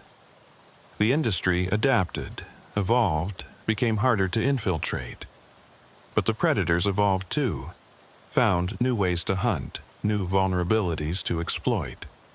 Linda wrote a book about our experience. It became a bestseller, sparked congressional hearings, led to new regulations. But she still drove nights, still watched her mirrors, still carried a gun she'd learned to use. Because writing about danger and living with it are two different things, and once you've been hunted, you never really stop looking over your shoulder. Marcus quit driving for a year, tried to work a normal job, couldn't stand it. The road calls to those who've known it, even when it's shown its darkest face. He came back with new safety protocols, multiple dash cameras, a direct line to FBI dispatch. But he also came back with nightmares, jumping at shadows, trust issues that therapy couldn't quite fix. Carl retired officially but kept his CDL current. Became a trainer, teaching new drivers not just how to handle a rig, but how to stay safe, how to recognize surveillance, vary routes, trust their instincts. He turned his trauma into education, his fear into wisdom, passed on to the next generation. But I knew he still checked his mirrors constantly, still felt the phantom presence of vehicles that weren't really there. As for me, I drive. It's what I know, what I'm good at, what defines me even after everything it's cost. The loads are the same: steel, paper, electronics, food. The roads are the same: I-80, I-29, Highway 2, but I'm different, harder, more careful, more aware. I know what lurks out there in the darkness between the truck stops. I know how thin the line is between a normal run and a nightmare. Sometimes, late at night on empty highways, I think about Thomas Brennan, the driver who died in his cab, no cause of death ever determined. They said Nora Caldwell's psychological warfare killed him. That fear alone stopped his heart. But I think it was simpler than that. I think he saw the truth. How vulnerable we all are. How many predators circle us daily. How little control we really have. And that truth was too much to bear. But we bear it anyway. Every driver out there, whether they know about conspiracies or not, bears the weight of keeping America moving. 3 million truckers, driving 11 billion miles a year, carrying everything everyone needs to survive. We're the bloodstream of the nation, and that makes us targets. It makes us valuable. It makes us vulnerable. The FBI still calls occasionally. New threats, new patterns, new conspiracies. I help when I can, but I'm not a hero. I'm just a driver who happened to notice something wrong and was too stubborn to look away. That's all any of us are, really. Witnesses to the darkness that moves along America's highways, hoping our headlights are bright enough to see the danger coming. Last week, I got a letter. No return address, postmarked from Chicago. Inside was a single line. Phase 4 begins soon, RB. Richard Brennan's initials, but he's dead. Unless he's not. Unless that body in Mexico was someone else. Unless the conspiracy goes even deeper than we thought. I gave the letter to the FBI, but I already know what they'll say. No evidence. No actionable intelligence. Just another ghost story from the road. But I'll keep driving, keep watching, keep reporting. Because that's what we do. We move forward, even when we know something's following us. We deliver the load, even when we're afraid. We face the darkness, mile after mile, night after night. Not because we're brave, but because someone has to. Because if we stop, everything stops. The highway stretches ahead, lit by headlights and stars. Behind me, darkness. Beside me, shadows that might be nothing or might be everything. But I drive on, we all drive on. Through the Nebraska nights and Iowa mornings, through the conspiracies and the crimes, through the fear and the duty. That's the truth about trucking. It's not just about moving cargo. It's about moving through danger, real and imagined, constant and evolving. It's about being alone in a crowd, vulnerable in armor, hunted while hunting for the next mile, the next delivery, the next day of survival. It's about knowing that somewhere out there, someone's planning the next phase 4, the next collection, the next conspiracy. And we'll be ready, not because we're heroes, but because we're truckers. We've seen the worst the road has to offer, and we keep driving anyway. Through stalkers and conspiracies, through corruption and murder, through every dark mile between here and there. We deliver. We survive. We watch. Always watching. Because on these highways, in these trucks, moving through the darkness, we're all that stands between order and chaos, between supply and shortage, between civilization and its collapse. We're the thin aluminum line, and we hold.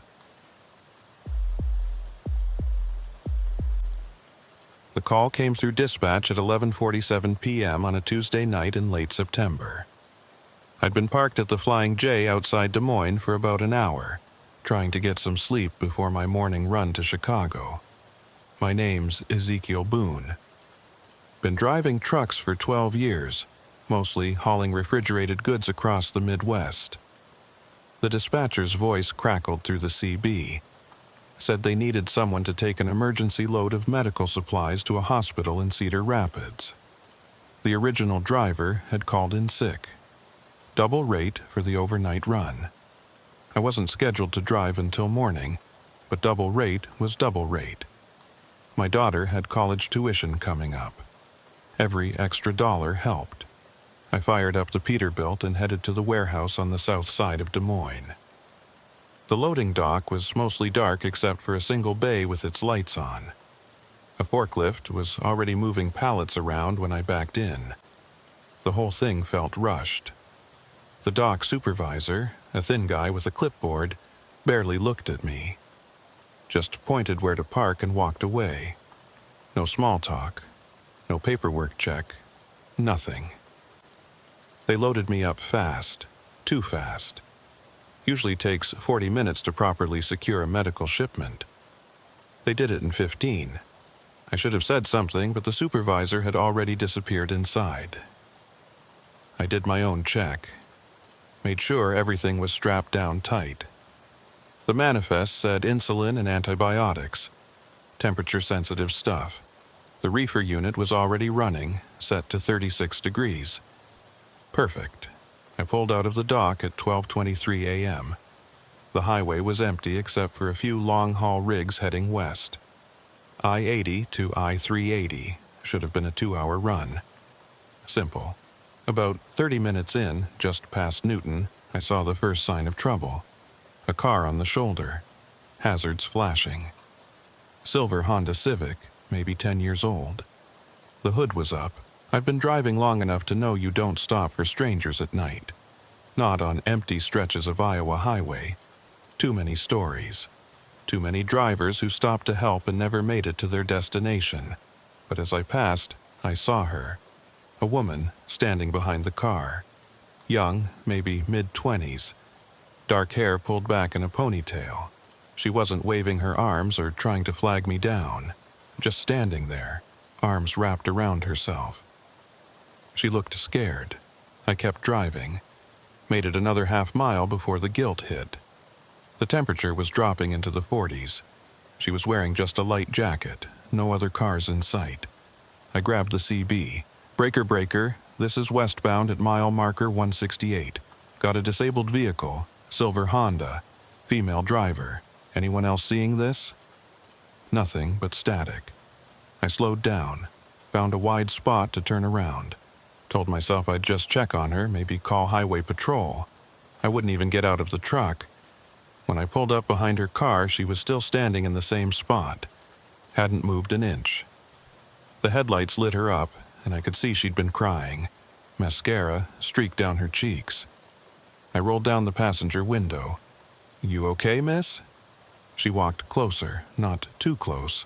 Stayed about 10 feet back. "My phone's dead. Car just died. Won't start." Her voice was shaky. She kept looking over her shoulder at the darkness beyond the highway. "I can call highway patrol for you," I said. "Please, I've been here for an hour. Nobody's stopped." I reached for my phone. No signal. Typical for this stretch. The CB might reach someone, but dispatch was probably the best bet. I radioed in, gave them the location, asked them to send help. "They'll send someone," I told her.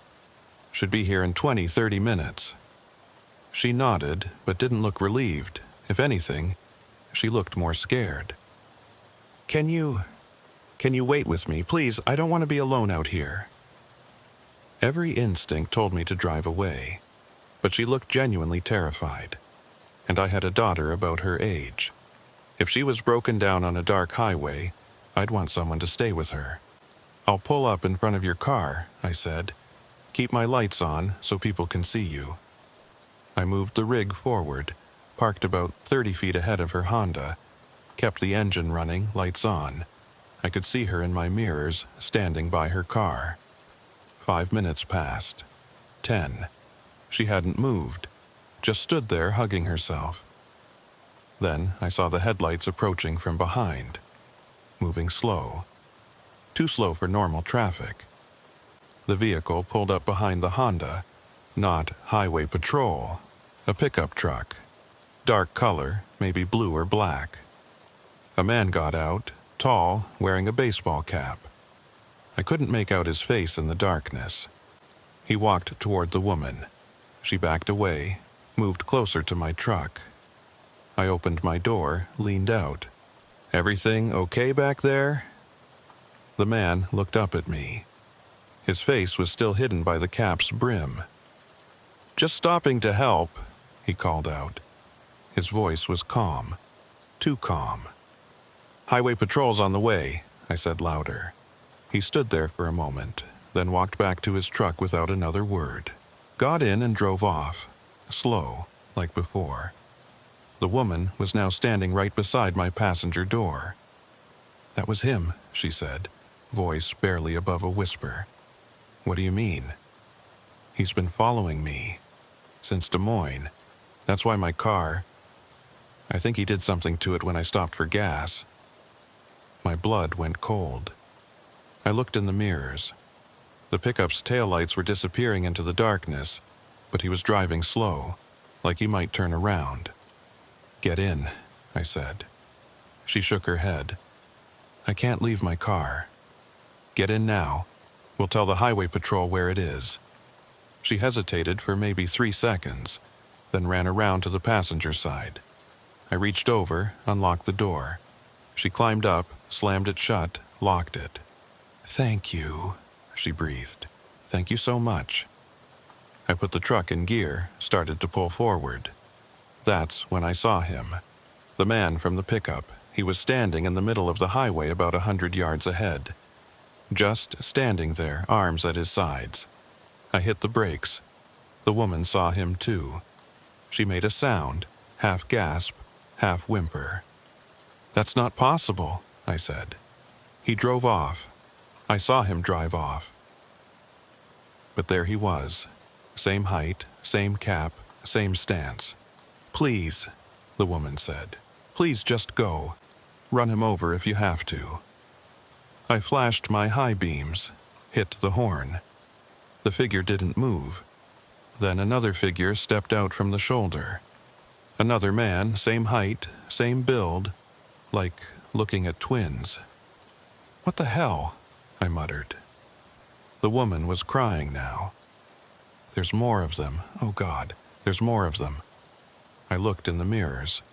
2 more figures were walking up from behind the truck. Same slow, measured pace. Same dark clothes. "Lock your door," I said. "Make sure it's locked." "It is. It is."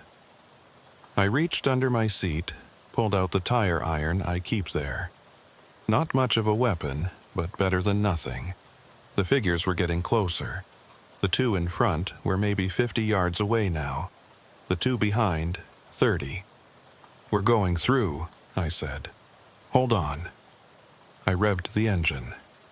The sound echoed across the empty highway.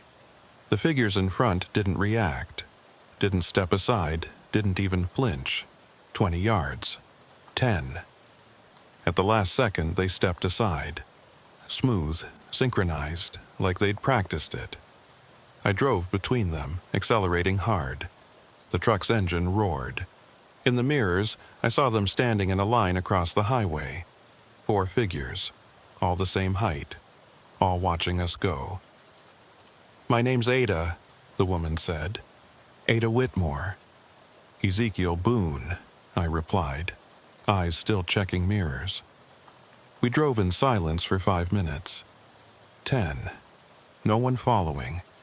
Just empty highway stretching ahead. "What did they want?" I finally asked.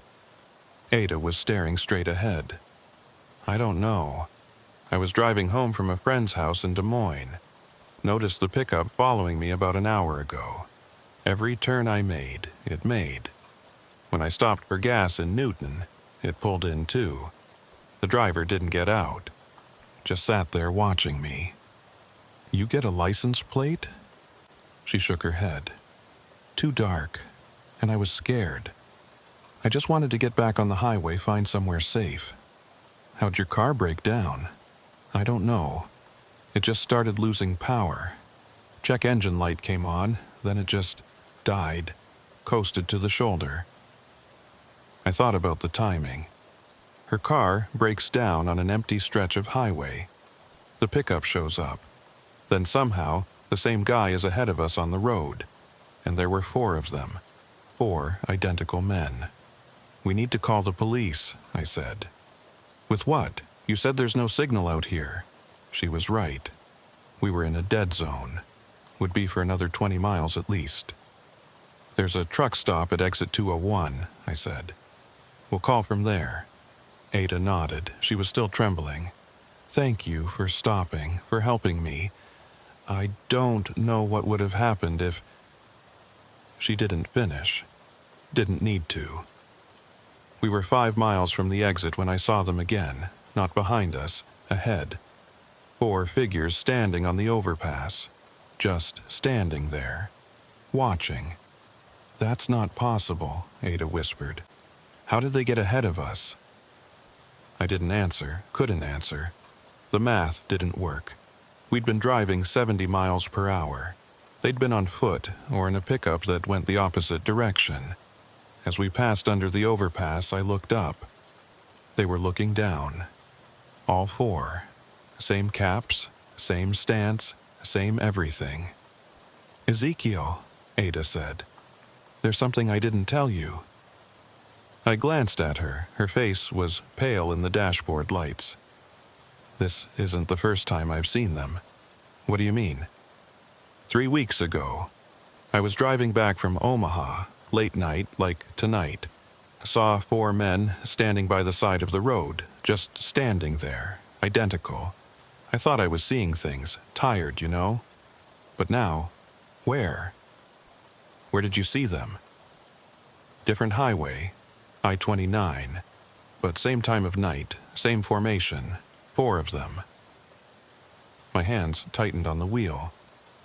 Did they follow you? No, I just drove past. But the next day, I saw on the news, a woman went missing on that same stretch of road. Her car was found abandoned, no sign of her. Did you tell the police? Tell them what? That I saw 4 identical men standing by the highway? They'd think I was crazy.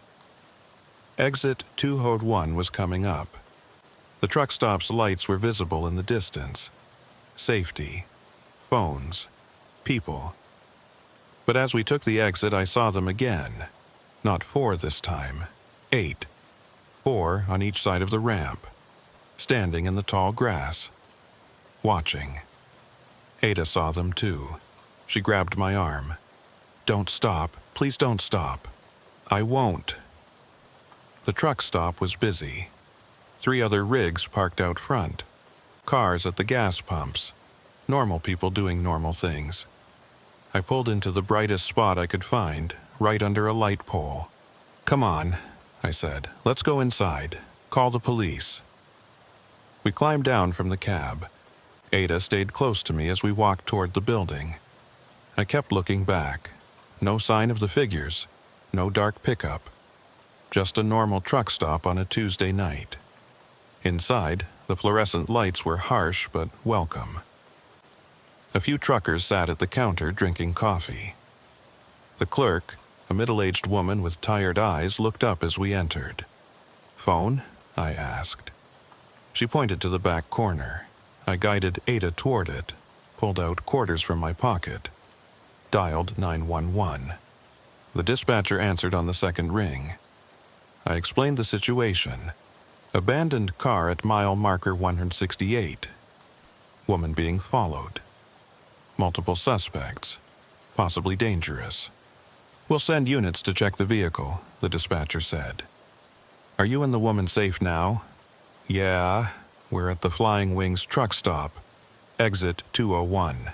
Stay there. An officer will come to take your statements. I hung up, turned to Ada. They're sending someone. She nodded, but she was looking past me, at the window. Her face went white. I turned around. They were standing in the parking lot, all 8 of them, spread out in a line, just beyond the lights, watching. They followed us, Ada whispered. A trucker at the counter turned to look where we were staring. What are you folks looking at? You don't see them? I asked. 8 men, standing out there. The trucker squinted. Don't see nobody. I looked again. They were still there, clear as day to me. But the trucker was shaking his head, turning back to his coffee. We see them, Ada said quietly, but no one else does. That's impossible. Is it? Everything about this is impossible. One of the figures took a step forward, into the light, and for the first time I saw his face clearly. It wasn't a face. It was a blank. Smooth skin where features should be. No eyes, no nose, no mouth, just flesh. Ada made a choking sound. We need to leave now. The police are coming. They won't see them. No one else can see them. We need to go. But go where? My truck was outside. They were outside. We were trapped. The clerk was watching us now. You folks okay? Yeah, I lied. Just tired, long night. She nodded, went back to her magazine. I looked out the window again. The figures hadn't moved. Still in their line, still watching with faces that couldn't watch. There's a back door, Ada said. Through the kitchen. I saw it when we came in. My truck's out front. Leave it, we'll find another way. I can't leave my truck, it's my livelihood. And there's medical supplies, insulin, antibiotics. People need them. Ada grabbed my hands. Her fingers were ice cold. People need you alive, too. Before I could respond, the front door chimed. A man walked in. Tall, baseball cap, normal face. He looked around, eyes landing on us. Harlan Vance, he said, walking over.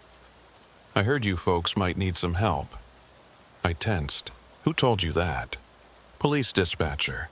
I'm with Highway Patrol, off duty, but I was in the area. They asked me to check on you. He pulled out a badge. It looked real, but after everything that had happened, I wasn't sure what real meant anymore. You reported suspicious individuals following you? Harlan continued. They're outside, Ada said, in the parking lot. Harlan looked out the window. I don't see anyone. They're there. 8 of them.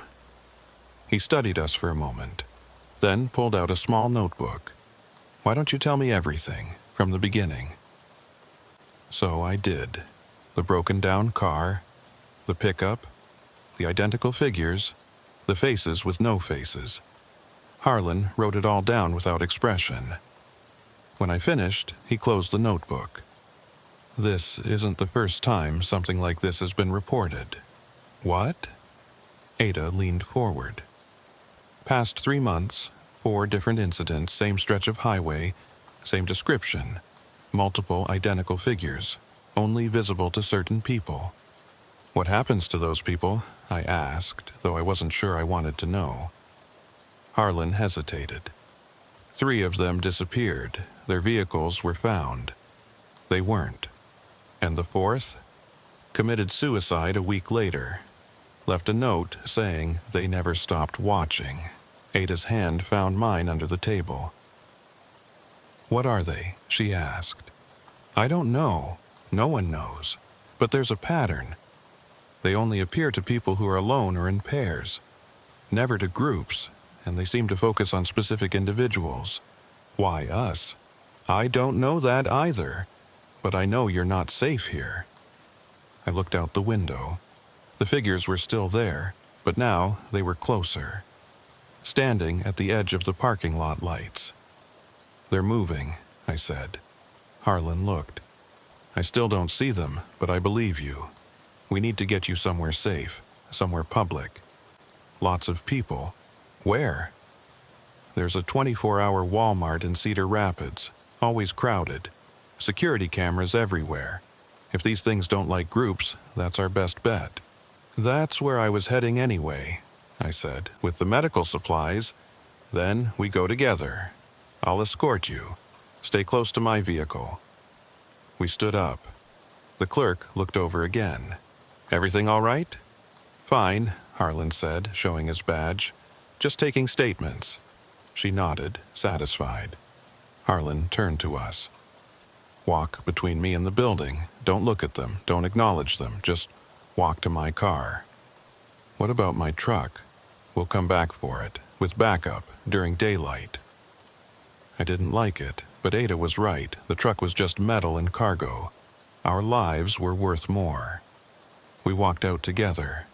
Harlan in front, me and Ada behind. I could feel them watching. 8 blank faces turning to track our movement. Harlan's car was unmarked Crown Victoria. Police interceptor. He opened the back door for us. Get in, lock the doors. We scrambled inside. Harlan got in the driver's seat, started the engine. They're moving, Ada said. She was right. The figures were walking toward us. Slow, measured, synchronized. Harlan put the car in reverse. Hold on. He backed up fast, spun the wheel, shifted to drive. The figures kept coming. Walking faster now, still synchronized. Go! Ada shouted. Harlan floored it. We shot out of the parking lot, tires squealing. I looked back. The figures had stopped at the edge of the lot, standing in their line again. Watching. Jesus Christ, I muttered. They won't follow, Harlan said. They never follow into populated areas. How do you know? Experience. I've been tracking these things for 6 months, ever since the first disappearance. And no one else knows about them? My superiors think I'm chasing shadows. The FBI won't touch it without physical evidence. And how do you provide evidence of something only certain people can see? We drove in silence for a few minutes. The highway was empty. No other cars, no figures. Just darkness and our headlights cutting through it. What do they want? Ada asked. I don't know. The survivor, the one who killed himself, he said they talked to him. In his dreams. Showed him things. What things? He wouldn't say, just kept repeating, they're collectors, they're collecting. Collecting what? Harlan glanced at us in the rearview mirror. People, I think, specific people. For what purpose, I don't know. Cedar Rapids appeared ahead. Lights of the city. Safety, maybe. The Walmart's just off the highway, Harlan said. We'll stay there until morning. I'll call for backup, real backup, people I trust. And then what? I asked. Then we figure out why they chose you two, and how to make them stop. But even as he said it, I knew it wouldn't be that simple. These things, whatever they were, they'd marked us, and they were patient. As we took the exit for Cedar Rapids, I saw them one more time. Not 8 now, dozens. Standing along both sides of the highway, all identical, all watching. Ada saw them too. She squeezed my hand so hard it hurt. They're growing in number, she whispered. Harlan pushed the speedometer to 80. Don't look at them. Don't give them power. Power? Attention, focus, fear, whatever fuels them. The Walmart parking lot was bright and busy despite the late hour. People loading groceries, employees collecting carts, normal life happening. We parked near the entrance, got out quickly, walked inside together. The fluorescent lights were overwhelming after the darkness. Muzak played overhead. A greeter nodded at us. We'll be safe here, Harlan said. They won't come inside. You sure? No, but it's the best option we have. We found a bench near the customer service desk. Sat down. Ada was still trembling. I need to call someone, she said. Let them know I'm okay. Not yet, Harlan said. We don't know how they track people. Phone calls might be a trigger. That's insane. Everything about this is insane, but we have to be careful. An hour passed, then 2. No sign of the figures. Just normal Walmart chaos. People shopping, employees stocking, life continuing. Around 4 a.m., exhaustion hit. Ada was dozing on my shoulder. Harlan was still alert, watching everyone who came through the doors. "You should rest," he said. "I'll keep watch." I can't. Every time I close my eyes, I see those faces. Those non-faces. I know, but you need strength for what comes next. Which is what? He was quiet for a moment, then running, hiding, or fighting. Those are the only options with these things. How do you fight something that isn't really there? By finding out why they chose you. There's always a reason, a connection. Something that makes certain people visible to them. What kind of connection? I don't know. But the 4 victims, they all had something in common. What? They'd all seen something they weren't supposed to see. Different things at different times, but each had witnessed something that was meant to stay hidden. I thought about it. Had I seen something? Witnessed something? Nothing came to mind. "What about you, Ada?" Harlan asked. "Anything unusual happen recently besides tonight?" She was quiet for a long time. Then, 3 weeks ago, the night I first saw them. Earlier that evening, I was driving through Council Bluffs. Saw a van pulled over. 2 men loading something into the back. It looked like a body, wrapped in plastic. Harlan leaned forward. "Did you report it?" "No, I was scared. Just kept driving. Told myself it was probably nothing.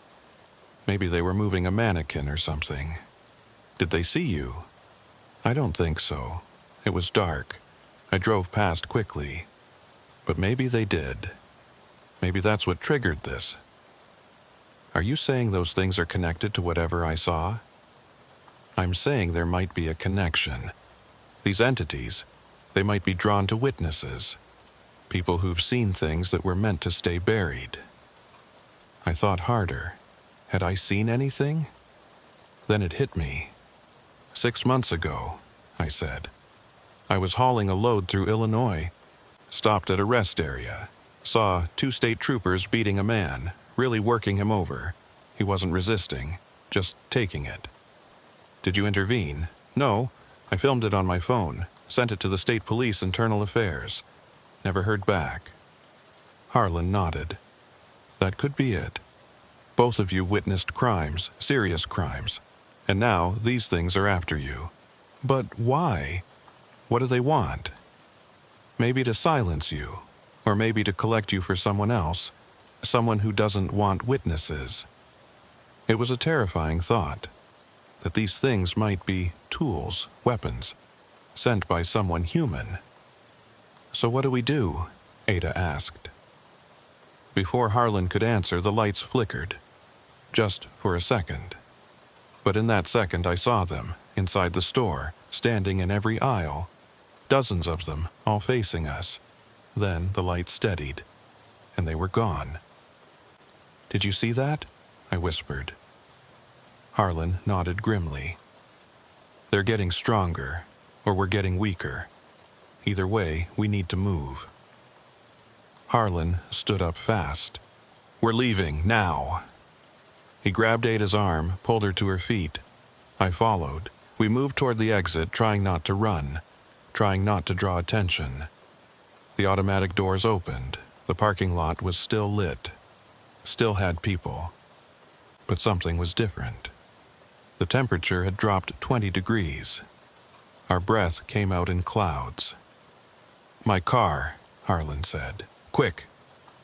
We jogged toward the Crown Vic. That's when I saw them. Not dozens now, hundreds. Standing between every car, filling every empty space, all facing us. Ada stopped. "We can't. They're everywhere." "They can't touch you in public," Harlan said. "Too many witnesses. Keep moving." But he was wrong. As we walked past them, they moved, shifted position, always staying just outside our direct vision. Present, but not present. There, but not there. We reached the car. Harlan fumbled with his keys, dropped them, cursed, picked them up. That's when one of them spoke. Not with a mouth, it didn't have a mouth, but the words formed in my head, clear as if someone was standing next to me. Ezekiel Boone, you have been selected. I spun around. The nearest figure was 3 feet away, its blank face somehow staring right at me. Selected for what? I said out loud. Ada and Harlan looked at me. Who are you talking to? Ada asked. You don't hear it? They shook their heads. The voice came again. You witnessed, you recorded. You must be collected. I don't understand. Understanding is not required. Compliance is. Harlan got the door open.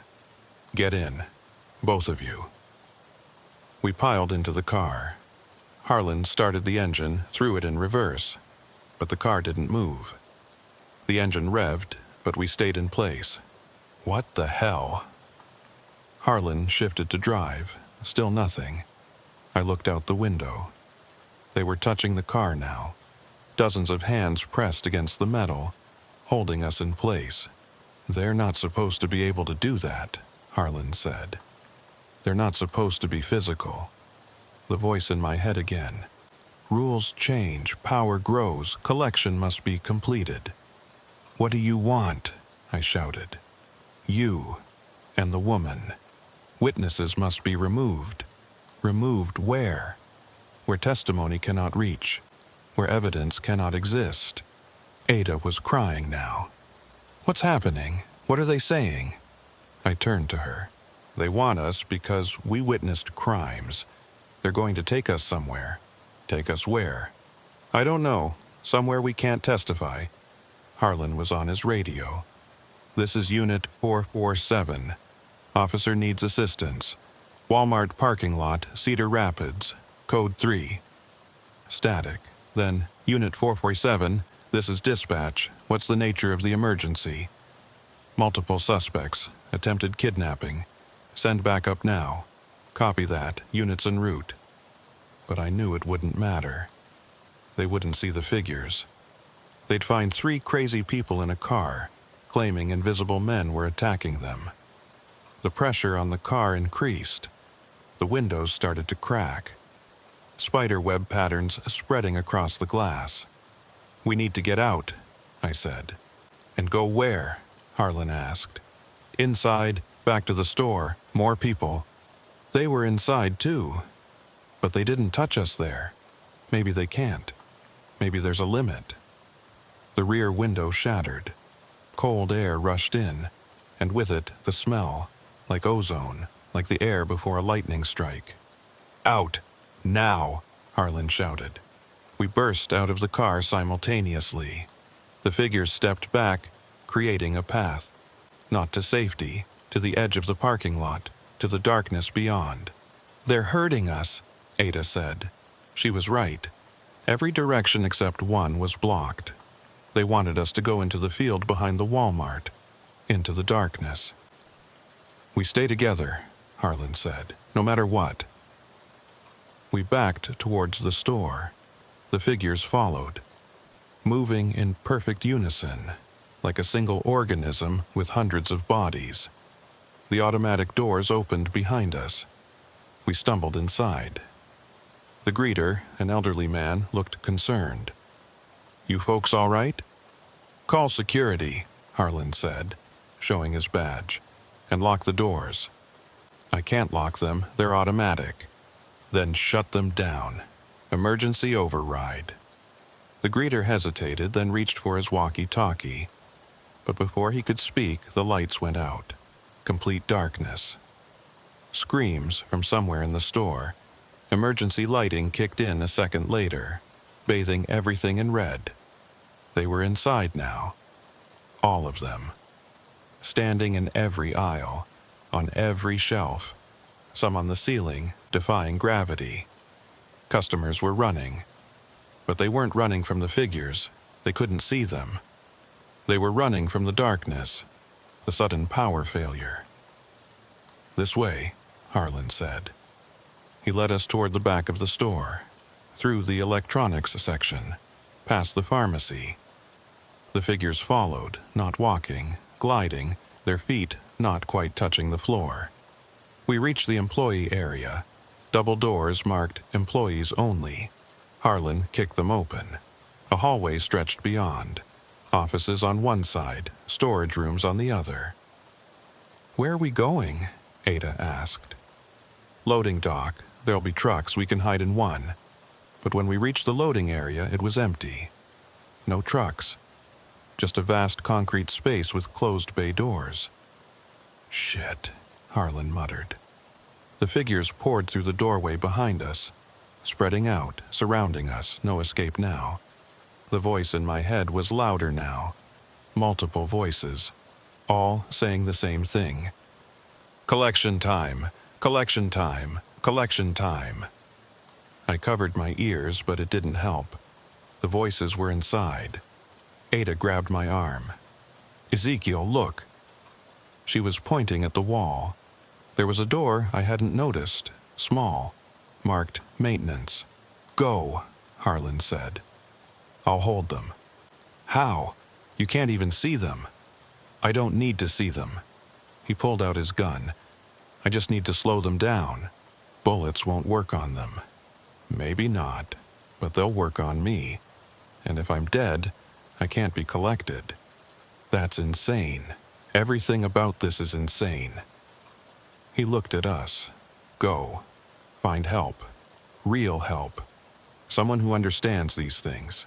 Harlan, go!" We ran for the maintenance store. Behind us, I heard Harlan's gunfire. Once, twice, then silence. The door led to a narrow stairwell going down. Basement level. We descended into darkness, feeling our way along the wall. At the bottom, another door. I pushed it open. Beyond was a tunnel, concrete walls, pipes running along the ceiling. Emergency lights every 20 feet. "Service tunnel," I said, "connects to other buildings." We ran. Our footsteps echoed off the walls. Behind us I could hear them. Not footsteps. That gliding sound. Getting closer. The tunnel branched, left and right. We went left. Another branch, right this time. Trying to lose them in the maze, but they were in my head now. The voices. "You cannot escape. Collection is inevitable." Ada was struggling to keep up. "I can't. I need to stop." "We can't stop." "I know, but..." She collapsed. Just dropped to the concrete. I caught her before her head hit. "Ada! Ada, wake up!" Her eyes were open but vacant, looking at something that wasn't there. "They're in my head," she whispered, showing me things. "What things?" "The van, the body. It wasn't the first. There were others. So many others. And they knew I saw. They've always known." I picked her up. She was light. Too light. Like something had been drained from her. I kept moving, carrying her, following the tunnel. It had to lead somewhere, had to exit somewhere. Finally, another stairwell.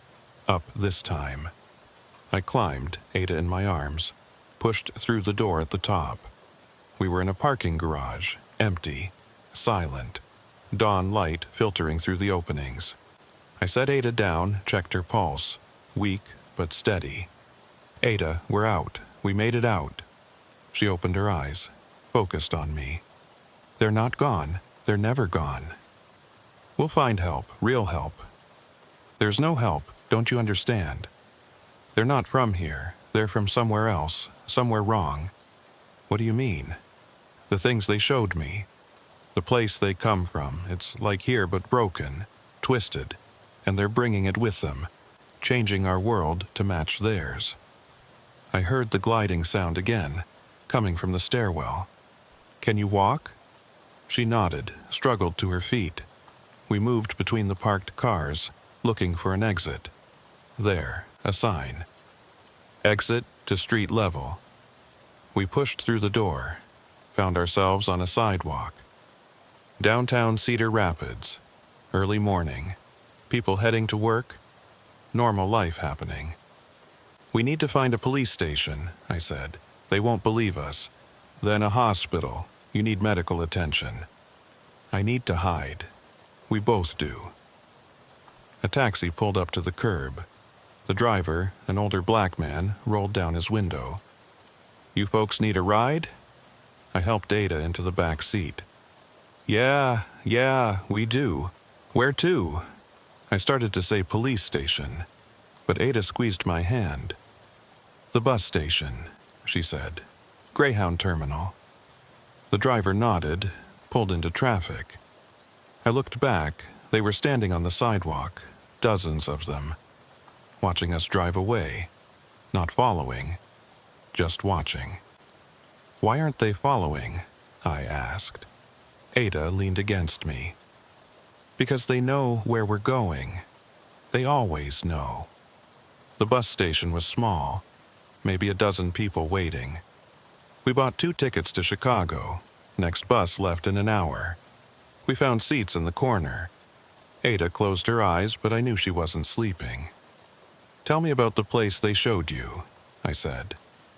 "It's Earth, but different. Like someone took our world and let it rot. The buildings are there, but wrong. Twisted.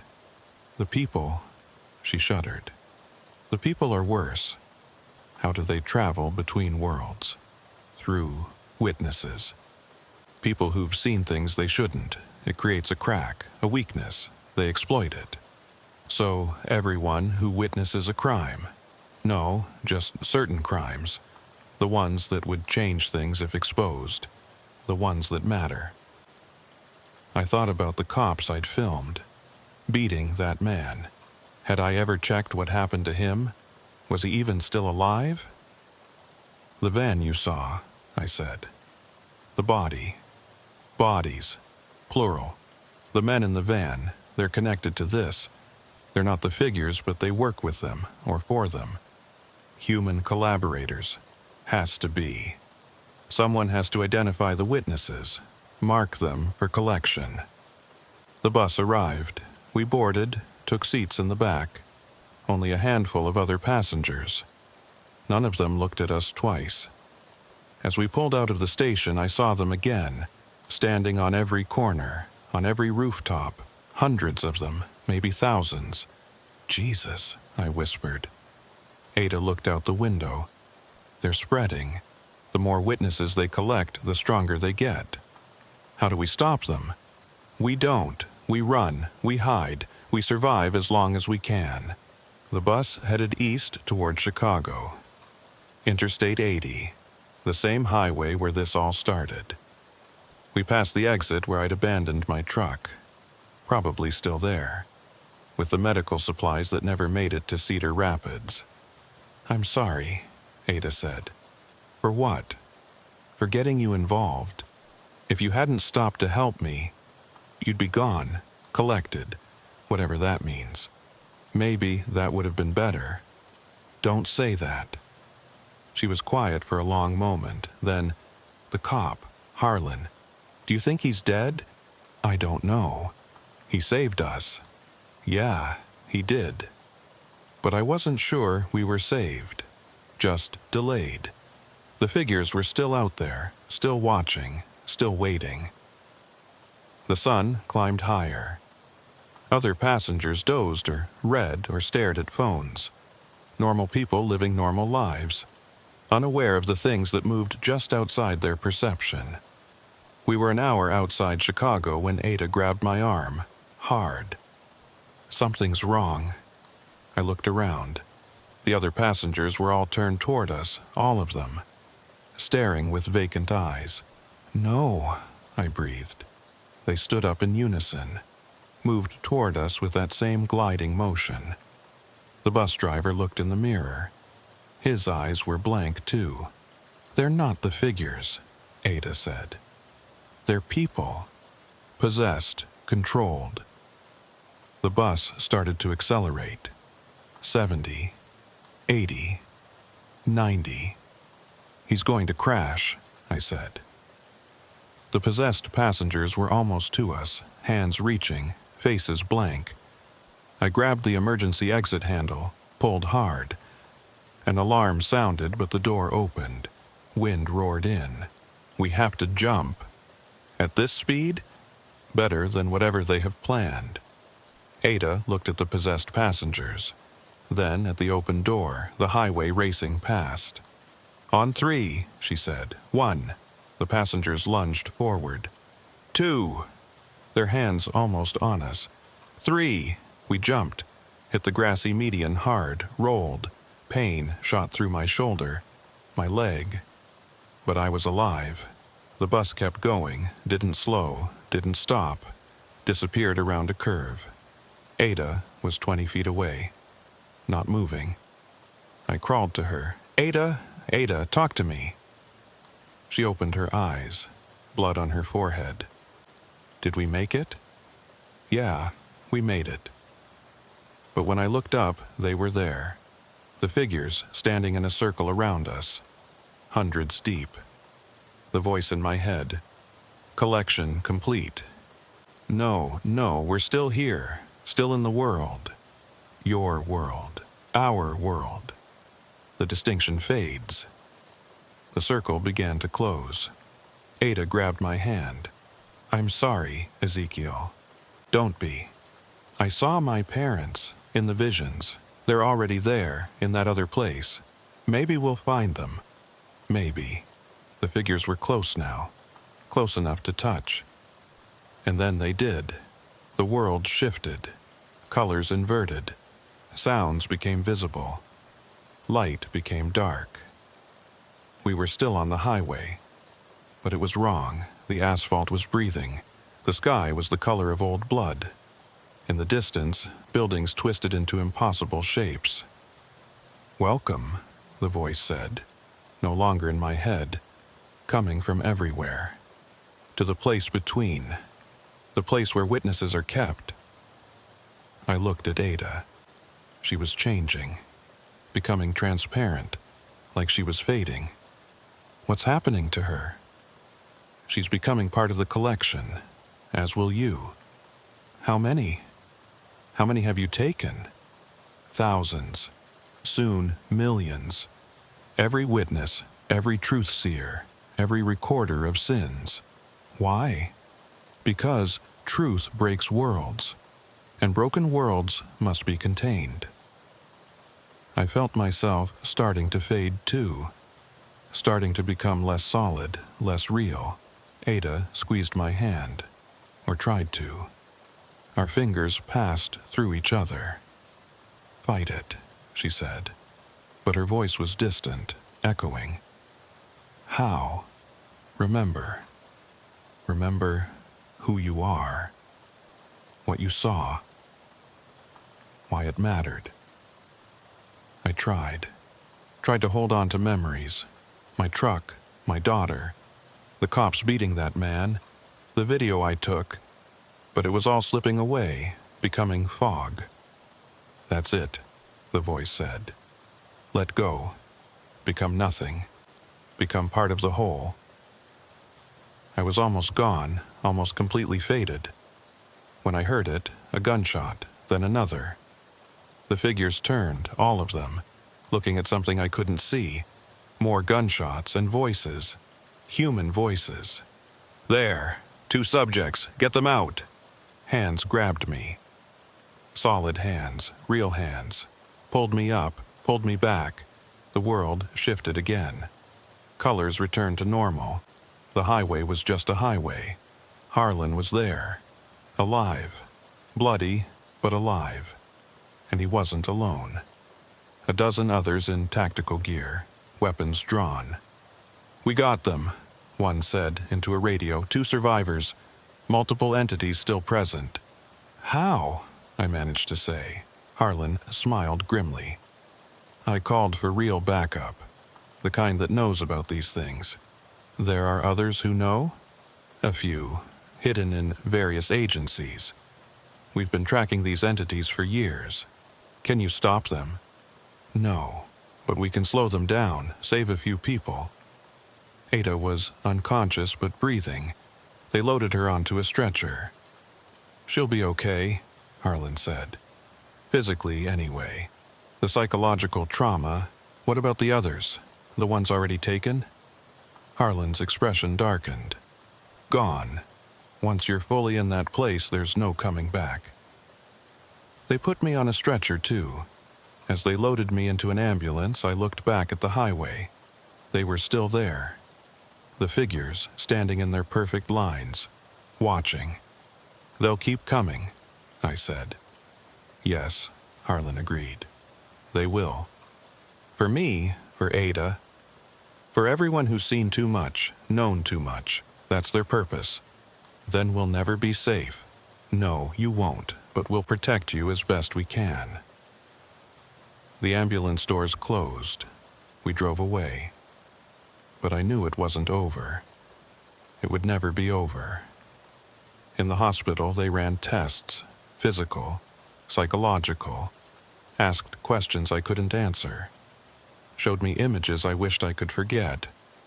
Ada was in the room next door. I could hear her sometimes, crying, screaming, calling out for people who weren't there. Harlan visited on the third day. "How are you holding up?" "I'm alive." That's more than most can say after encountering them. What happens now? Witness protection. New identities. New lives. Far from here. Will that work? Maybe, for a while. And the things we witnessed, the crimes, being investigated quietly, carefully. The cops I filmed? Under arrest. The man they beat died 3 days later. And the van Ada saw? Found, along with 12 bodies, serial killers, operating for years. So it mattered, what we saw. Yes, it mattered. But was it worth it? Worth what happened to us? Harlan didn't answer. Didn't need to. We both knew there was no good answer to that question. That night, I dreamed of the other place, the twisted world, the collected witnesses. They were calling to me, telling me I belonged there. I woke to find one of them standing by my bed, a figure, blank-faced, silent, but it didn't touch me, just stood there, watching. "You can't take me," I said. "Not anymore." It tilted its head, then faded away. But I knew it would be back. They always came back. The next morning, they moved us. Black SUVs, tinted windows. No explanation of where we were going. Ada was quiet during the drive. Stared out the window at the passing landscape. "Do you still see them?" I asked. "Sometimes, at the edge of things, waiting. Me too." Harlan says it'll fade, the connection. Do you believe him? She turned to me. Her eyes were older now, haunted. No. I think once you've seen that place, you never stop seeing it. We drove for hours. Through states I didn't recognize. Finally stopped at a small house, middle of nowhere, surrounded by fields. "Your new home," Harlan said.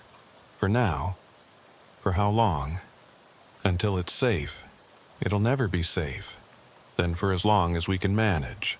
The house was simple. 2 bedrooms, kitchen, living room. Everything we needed, nothing we wanted. "There are cameras," Harlan explained. "Motion sensors, panic buttons. Someone's always watching." Watching for them? Watching for anything unusual. He left us with new names, new histories, new lives to pretend to live. But at night, when the darkness came, so did they. Standing in the fields, circles within circles, hundreds, thousands. 3 weeks passed in that house, 3 weeks of pretending to be someone else, someone named David Mills. Ada was Sarah Mills. My wife, according to the paperwork. We didn't talk about what happened, not during the day, but at night, we'd sit by the window and watch them, the figures. They never came closer than the edge of the property, like there was an invisible barrier. Maybe the sensors keep them back, Ada said one night. Maybe. Or maybe they're just waiting for the right moment. She was healing. The cut on her forehead had scarred, a thin, white line that she tried to hide with her hair. But the real scars were deeper. In the way she jumped at sudden sounds, the way she checked every corner before entering a room. I wasn't much better. Hadn't slept more than 3 hours straight since we arrived. Every time I closed my eyes, I was back in that other place. The twisted world. Could feel myself fading again. The phone rang on a Tuesday morning. Harlan's voice. "We have a problem." "What kind of problem?" 3 more witnesses have been taken. Same pattern, same entities. Where? Nebraska, Minnesota, Wisconsin. They're spreading out from Iowa. Like a virus. Exactly like a virus. And we think we know why. He explained that they'd been analyzing the patterns, the locations, the timing. Everything pointed to a central source, a place where the barrier between worlds was thinnest. "Where?" I asked. "A farm, outside Council Bluffs, the place where Ada saw the van." Ada was listening on speaker. Her face went pale. "We need you both to come back," Harlan continued. "Help us understand what you saw, what you experienced." "No," Ada said immediately. "We're not going back there. People are dying, disappearing. You two are the only ones who've been to the other place and returned." "We didn't return," I said.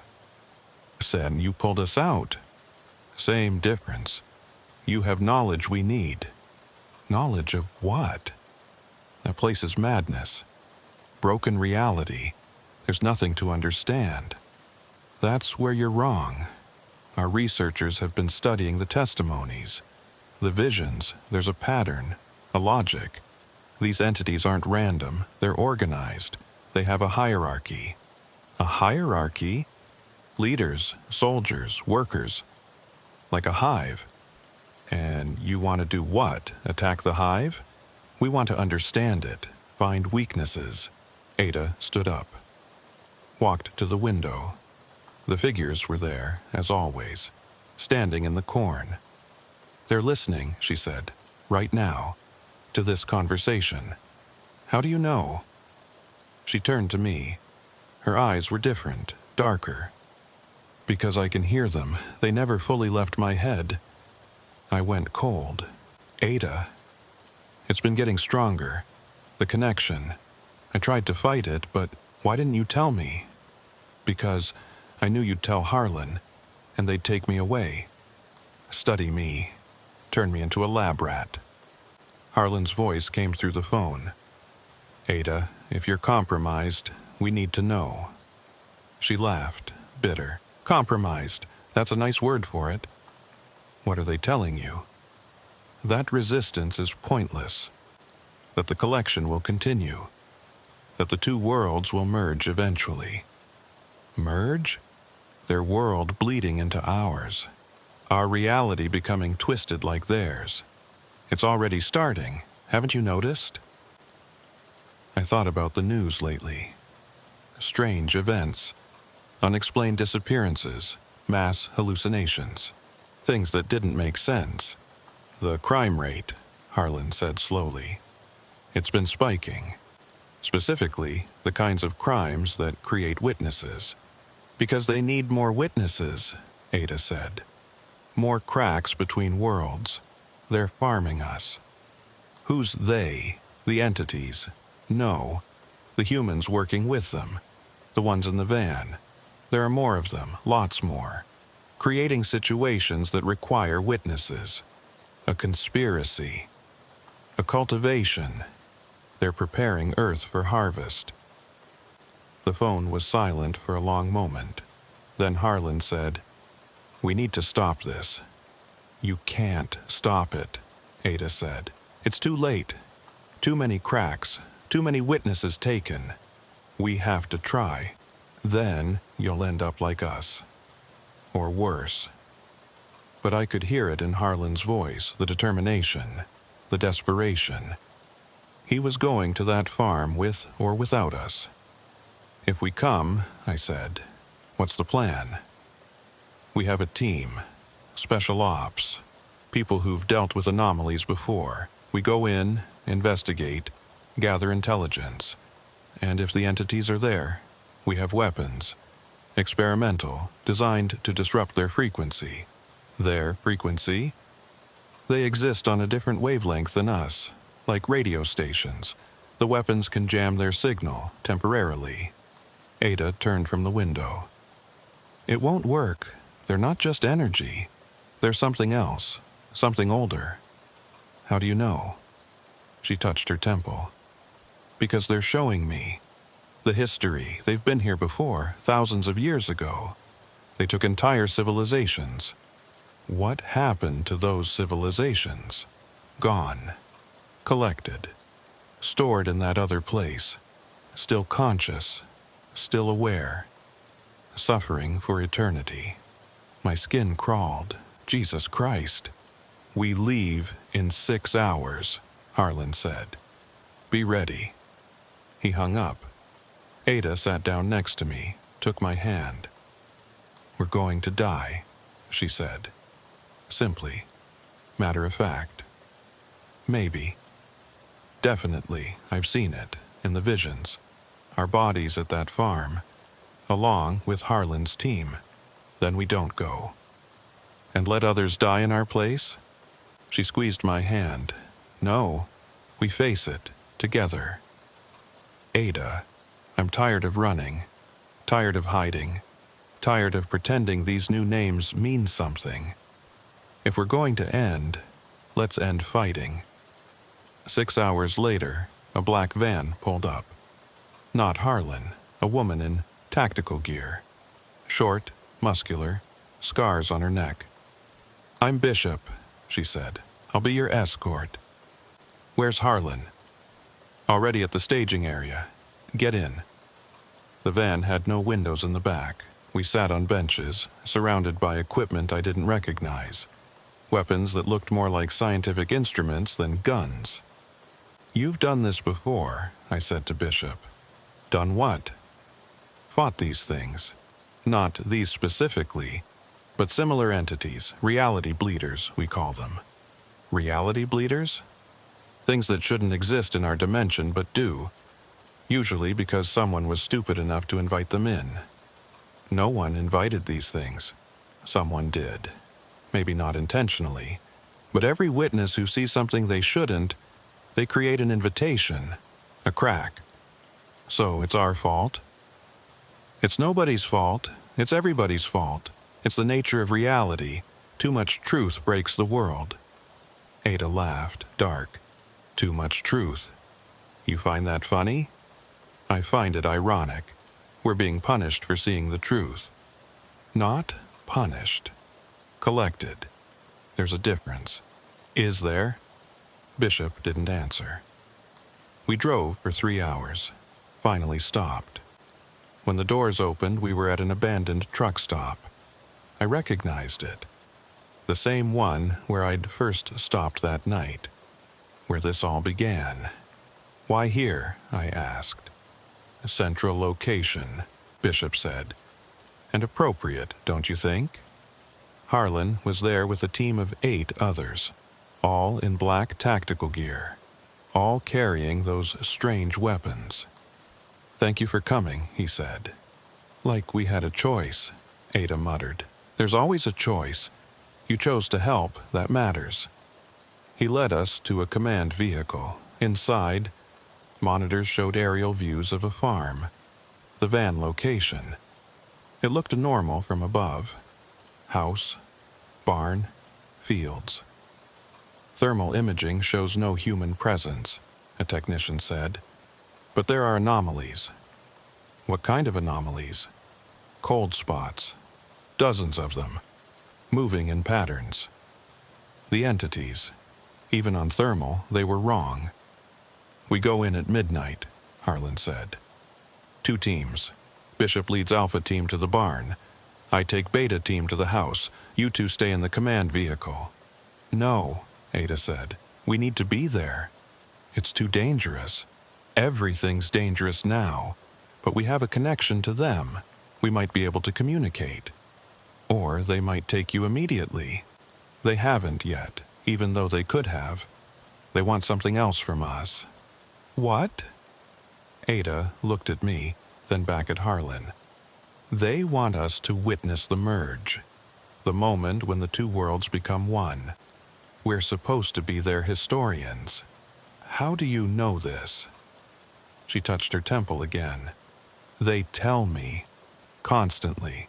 It's why they haven't collected us yet. We're special. The first successful returns from the other place. Then you definitely can't go. You're compromised. I'm informed. There's a difference. And that information might save your team. Harlan considered, then nodded. You stay with me. Both of you, close. Midnight came too fast.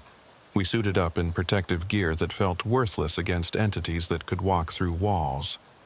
The weapons were heavy, humming with Er's energy. Remember, Bishop said to her team, these things react to fear. Stay calm, stay focused, and whatever you see in there, don't trust it. We moved across the dark field.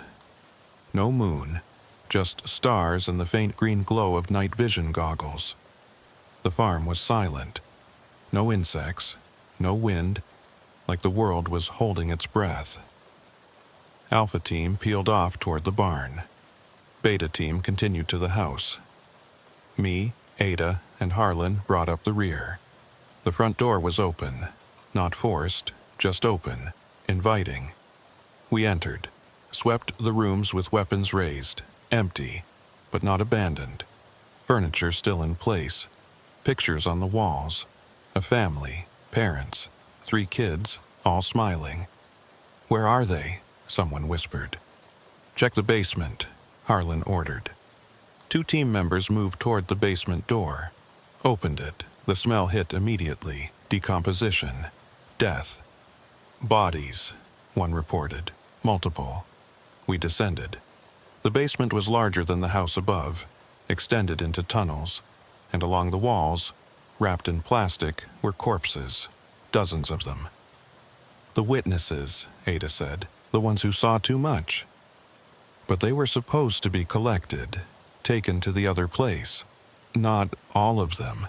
Some are kept here as anchors. Anchors? To keep the crack open. Their bodies here, their consciousness there. Living bridges between worlds. One of the bodies moved, slightly, still wrapped in plastic but moving. Jesus, someone said. They're still alive. No, Ada corrected. There's something else, not alive, not dead, suspended. We need to get them out. You can't. Moving them would... The lights went out. Complete darkness. Even the night vision went static. Then the gliding sound, all around us. They were here. Weapons free, Harlan shouted. The strange guns fired, not bullets, pulses of energy that lit up the darkness like strobes. In the flashes, I saw them. Hundreds of figures, filling every space, but the weapons were working. Where the pulses hit, the figures wavered, became less solid. Move! Back to the stairs! We fought our way through them. Ada stayed close to me, not fighting, just walking. They didn't touch her, like she was one of them. Ada? It's okay, she said. I understand now. Understand what? Why we're here. What they really want. We reached the stairs, climbed. The figures followed but kept their distance. The weapons were holding them back. In the house, Alpha Team was already there. Bishop's face was grim. The barn, she said. You need to see the barn. We followed her outside, across the yard, into the barn. It wasn't a barn anymore. It was a gateway. In the center of the space, reality was torn. A hole in the world. And through it, I could see the other place. the twisted version of Earth. But it wasn't empty. It was full. Millions of collected witnesses, all conscious, all screaming silently. My God, Harlan breathed. It's beautiful, Ada said. We all turned to look at her. Her eyes were completely black now. Ada, no. It's okay, Ezekiel. This is what I was meant to see. What we were both meant to see. She walked toward the tear. I grabbed her arm. Don't. She smiled, sad. I have to. It's the only way to close it. What are you talking about? A witness who chooses to cross over. Not collected. Volunteering. It breaks their system. Confuses the programming. Programming? They're not entities. They're programs. Automated systems left behind by something much older. And like any program, they can be crashed. Ada, please. She kissed me. Quick. Soft. Tell Harlan to burn it all. The bodies, the barn, everything. Fire disrupts their frequency too. Then she pulled away and walked into the tear. The effect was immediate. The figures stopped moving. Frozen place. The tear began to fluctuate. Shrink and expand randomly. Everyone out, Harlan shouted. Burn it. Burn everything. We ran. Behind us, Bishop's team was already spreading accelerant. The farm erupted in flames, but I stayed at the edge of the property, watching, waiting. The tear was still there. Smaller, but there. And through it, I could see Ada, standing among the collected. But she wasn't screaming, she was smiling. Then the barn collapsed. The tear snapped shut. The figures vanished. Silence. Is it over? Someone asked. No, Harlan said. But we bought time and information. At what cost? He looked at me. I'm sorry about Ada. She knew. She saw it in the visions. Her death here. She saved us all. Did she? Or did she just delay the inevitable? No one answered. We returned to the command vehicle. The monitors showed the farm burning. Local fire departments were already responding. They'd find bodies, evidence of crimes, but not the truth, never the truth. What now? I asked Harlan. Now we use what we learned. The weapons worked, fire works, and volunteers can crash their system. You're going to ask people to sacrifice themselves?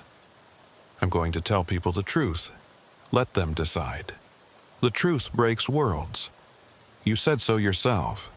Then maybe it's time for a broken world, better than a collected one. I thought about Ada, somewhere in that other place, conscious, aware, possibly forever. I want to go back, I said. Back where? To my truck, my old life. I want to pretend none of this happened. You can't. You know too much. You've seen too much. Then what's the point? We're all going to end up collected anyway. Not if we fight. Fight what? Programs left by ancient beings? Tears in reality? Human collaborators we can't identify? Yes, all of it. You're insane. Maybe. But I'm not giving up. He handed me a phone. Keep this. Stay in touch. We might need you again. I won't come. Yes, you will. Because Ada would want you to. I took the phone, left the command vehicle, started walking down the dark highway. Behind me, the farm still burned. Ahead, the road stretched into darkness. I thought about hitchhiking, finding a ride, going somewhere, anywhere.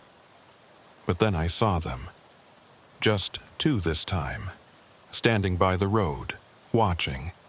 They didn't approach, didn't glide, just stood there. She's still there, a voice said in my head. Still conscious, still aware, waiting. Waiting for what? For you to join her, voluntarily, like she did. Never. Never is a long time, and we are patient. They faded away, but I knew they'd be back. They always came back. I kept walking. A truck stopped, hazards flashing. The driver leaned out. "Need a ride?" I looked at him. Normal face, normal eyes, human. "Yeah," I said. "Yeah, I do." "Where you headed?" "Anywhere but here." He laughed. "I hear that. Hop in." I climbed into the cab. It smelled like coffee and cigarettes. Normal. Safe. "Name's Pete," the driver said. "David," I lied. "Well, David, you look like you've had a hell of a night." "You have no idea."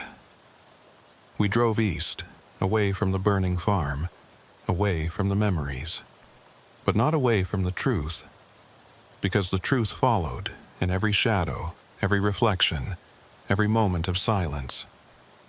Ada was gone, but the figures remained, the cracks remained, the threat remained, and somewhere in that other place, millions of witnesses waited, conscious, aware, eternal.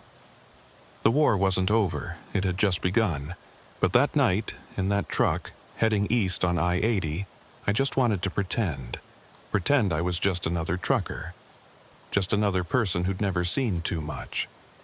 Pete turned on the radio. Classic rock, normal, human. I closed my eyes, tried not to think about Ada, tried not to see the other place, but behind my eyelids they were there. The figures. Pete dropped me off at a truck stop outside Davenport just as the sun was coming up. Said he was heading south. I thanked him for the ride. Watched him drive away. The truck stop was busy. Morning shift. Drivers fueling up, grabbing coffee, checking loads. Normal world doing normal things. I envied them. I used the phone Harlan gave me to call dispatch. Told them I'd had a medical emergency. The truck was abandoned outside Des Moines. They weren't happy, but they said they'd send someone to recover it. My career was probably over. Abandoning a load was the kind of thing that followed you. But I didn't care. I had bigger problems. I rented a motel room across the street, cheap place, bed bugs and water stains. Perfect for disappearing. I needed sleep. Real sleep. But every time I closed my eyes, I saw Ada walking into that tear, choosing to cross over. The phone rang at 3 p.m. Harlan. We found something in the farm's basement, documents, lists of names. Witnesses, future witnesses, people they planned to expose to crimes, to create more cracks. How many names? Thousands, across 6 states. Jesus. We're trying to warn them. But how do you tell someone they're being targeted by interdimensional entities? You don't. You just protect them. We don't have the resources. There are 12 of us who know about this. 12 against thousands of collaborators and millions of entities. Then you're going to lose. Not if we can find their source. The original crack. The first witness. How old are these things? According to the documents, the modern wave started in 1952. A farmer in Nebraska saw something he shouldn't have. Military experiment gone wrong. He was the first collection. 1952. They've been taking people for 70 years. Longer. But 1952 was when they got organized. When they found human collaborators. Who? Who's helping them? We're still working on that. But it's big. Government level, corporate level. People with power who benefit from witnesses disappearing. I thought about all the missing persons cases, all the unexplained disappearances. How many were collections? There's something else, Harlan said. We found references to a failsafe, something called the Great Collection. What's that? Mass collection. Everyone who's ever witnessed anything, all at once. That's millions of people. Billions, potentially. Anyone who's seen a crime, an accident, an injustice. The entities have been marking them all. When? Soon. The document suggests they're waiting for critical mass, when there are more witnesses than non-witnesses. How do we stop it? Find the source. Close the original crack. It might cascade, close all the others. Might? It's theoretical. Based on what Ada did at the farm, her voluntary crossing caused a localized collapse. Ada. I tried not to think about her, failed. I can't help you, I said. I'm done. I understand. But Ezekiel, they're still watching you. You're marked. Whether you help us or not, you're part of this. I looked out the window. Across the parking lot, they were there. 3 figures, standing perfectly still.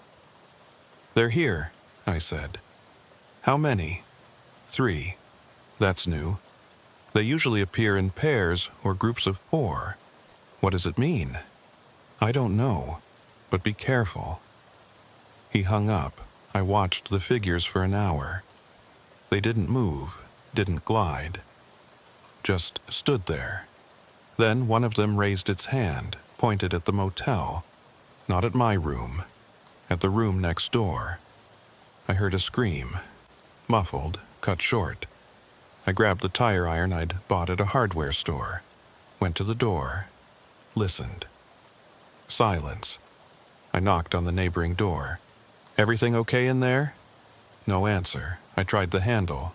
Unlocked. The door swung open. The room was empty, but wrong empty. Like someone had been there seconds ago. The bed was still warm, coffee still steaming on the nightstand, TV still on. But no person. I checked the bathroom, nothing. Closet, nothing. Then I saw it. On the mirror. Written in condensation. You're next. I backed out of the room. The figures were gone from the parking lot, but I could feel them, nearby, watching. I got in my rented car, drove. No destination. Just away. The phone rang. Unknown number. Hello? Ezekiel Boone? A woman's voice, older, scared. Who's this? My name is Margaret Chen. Harlan Vance gave me your number. Said you might be able to help. Help with what? My daughter, she's seeing things that aren't there, or things that shouldn't be there. What kind of things? People. Identical people. Standing outside our house. My blood went cold. Where are you? Waterloo, Iowa. Please, can you come? The police think we're crazy. I should have said no. Should have hung up. But I thought about Ada, about her choice to help. I'll be there in 2 hours. The drive to Waterloo was tense. I kept checking mirrors, looking for figures, for dark vehicles following. Nothing. Which was almost worse. The Chen house was in a suburban neighborhood. Normal, safe-looking. I parked out front. Margaret Chen answered the door. Asian woman, maybe 50, exhausted eyes. Thank you for coming. I didn't know who else to call. Where's your daughter? Upstairs. She hasn't left her room in 3 days. Says they're waiting for her. Can I see her? She led me upstairs. Knocked on a door covered in band posters. Lily, someone's here to help. They can't help, a voice said from inside. Young, maybe 16. Can I come in? I asked. Pause, then, are you marked too? Yes. The door unlocked, opened. A teenage girl stood there, thin, pale, dark circles under her eyes. You can see them? She asked. Yes. How long? Few weeks. I've been seeing them for 3 days, since I witnessed what? She looked at her mom, then back at me. My teacher, Mr. Brandon. I saw him with a student after school, in his car. Margaret gasped. Lily, why didn't you tell me? Because right after I saw it, they appeared. The figures. And Mr. Brandon, he saw me seeing him, and he smiled. like he wanted me to see. He's a collaborator, I said. He exposed you on purpose. Why? To create another witness, another crack. I don't understand any of this, Margaret said. I explained, as simply as I could. The entities, the other place, the collections. Margaret's face went from confused to terrified. So they're going to take my daughter? Not if I can help it. But I had no idea how to help. Ada was the one who understood them, who could hear them. I was just a trucker who'd stopped to help the wrong person. Show me where they appear, I said to Lily. She led me to her window, pointed. There, by the mailbox, usually 4 of them, sometimes more. I looked, saw nothing. They're not there now. They come at night, always at night. Have they tried to enter the house? No, just stand there. Watching, waiting. Has anyone else seen them? Besides you? My boyfriend thought he saw something, a shadow, but not clearly. Good, that means the connection isn't strong yet. You can still break it. How? I thought about what Ada had done. Her sacrifice. But I couldn't ask that of a 16-year-old girl. We need to confront the source. Mr. Brandon, if he's a collaborator, he might have a way to call them off. He won't, Lily said. He's evil, I can see it now, have always seen it. But I thought I was imagining things.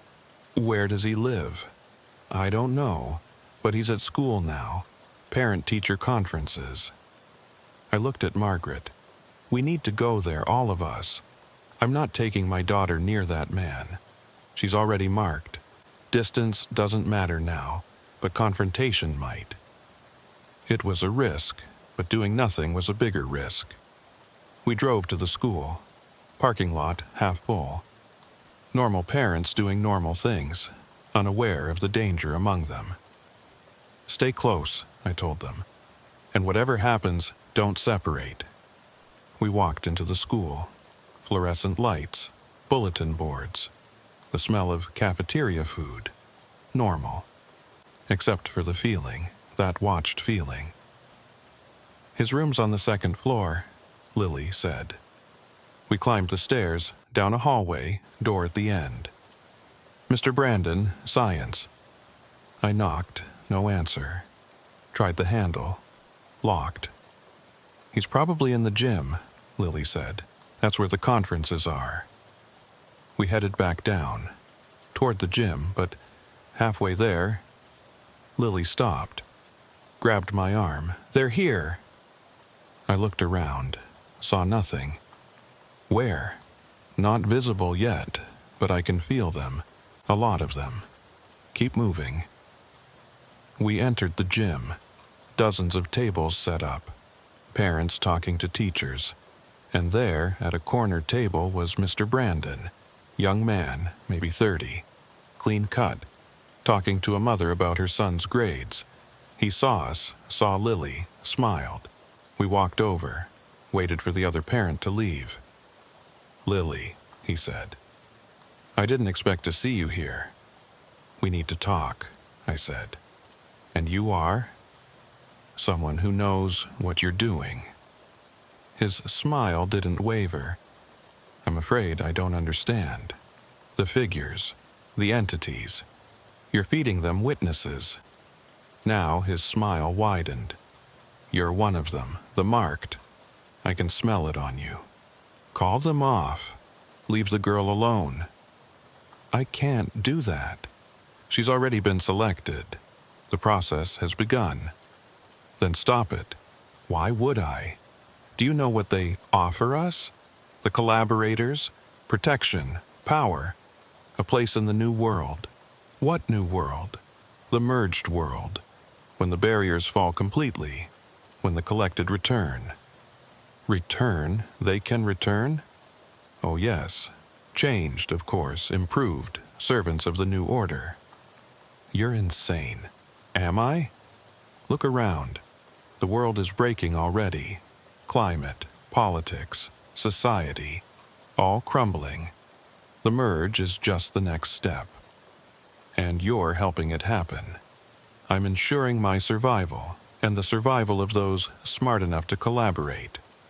Margaret stepped forward. You're a teacher. You're supposed to protect children. I am protecting them. From the chaos that's coming, the collected will be safe, preserved, as slaves, as evolved beings, beyond human, beyond suffering. Ada didn't look evolved, I said. She looked terrified. Brandon's eye twitched. Ada Whitmore. You knew her? I was with her when she crossed over. Impossible. No one crosses over and returns. She didn't return. She chose to cross, to break your system. Now his smile was gone. She caused significant damage. Set us back months. Good. But only temporarily. The Great Collection is still coming. Days now, not weeks. How do we stop it? He laughed. You don't. It's already in motion. Every witness, every marked soul will be collected simultaneously. Billions gone in an instant. There has to be a way. Kill every collaborator. Close every crack. Destroy every anchor. Impossible. Where's the first crack? The original. His eyes narrowed. Why would I tell you that? Because you're proud. You want someone to appreciate the scope of what you've done. He considered, then, Scottsbluff, Nebraska, an abandoned military facility. That's where it started, but it's too heavily guarded, by us and them. Them? The entities have a physical presence there, not just projections, actual manifestations. Why there? Because that's where the first experiment happened. The thing the farmer saw, a doorway, a deliberate attempt to breach reality. Who was running the experiment? Does it matter?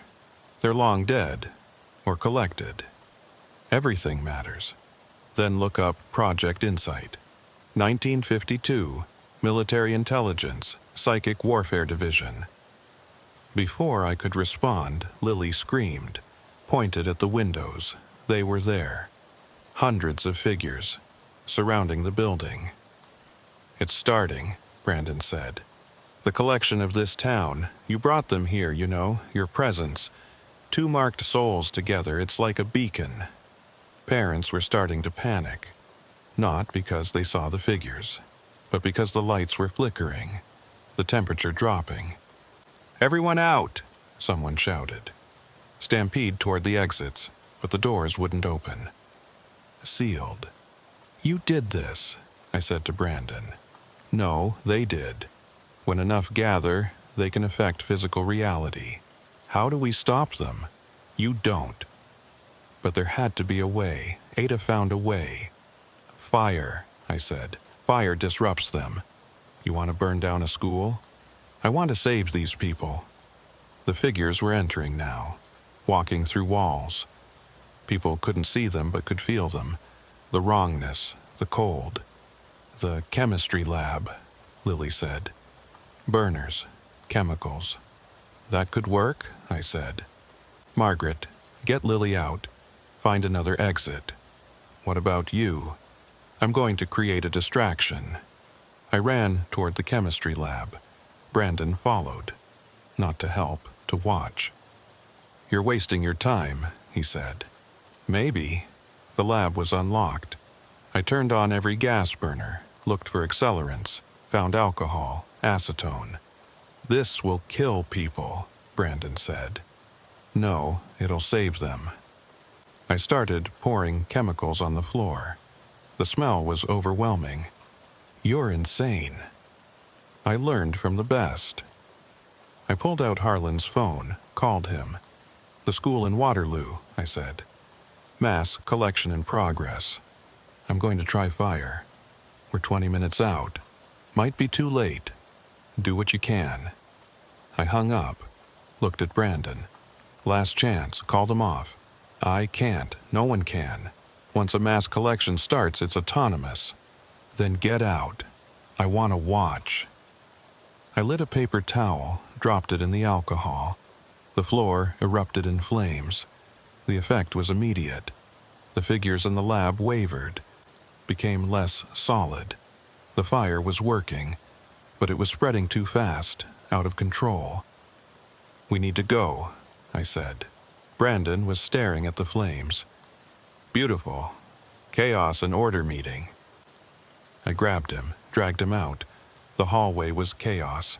People running, screaming, but the doors were opening now. The figures' hold weakening.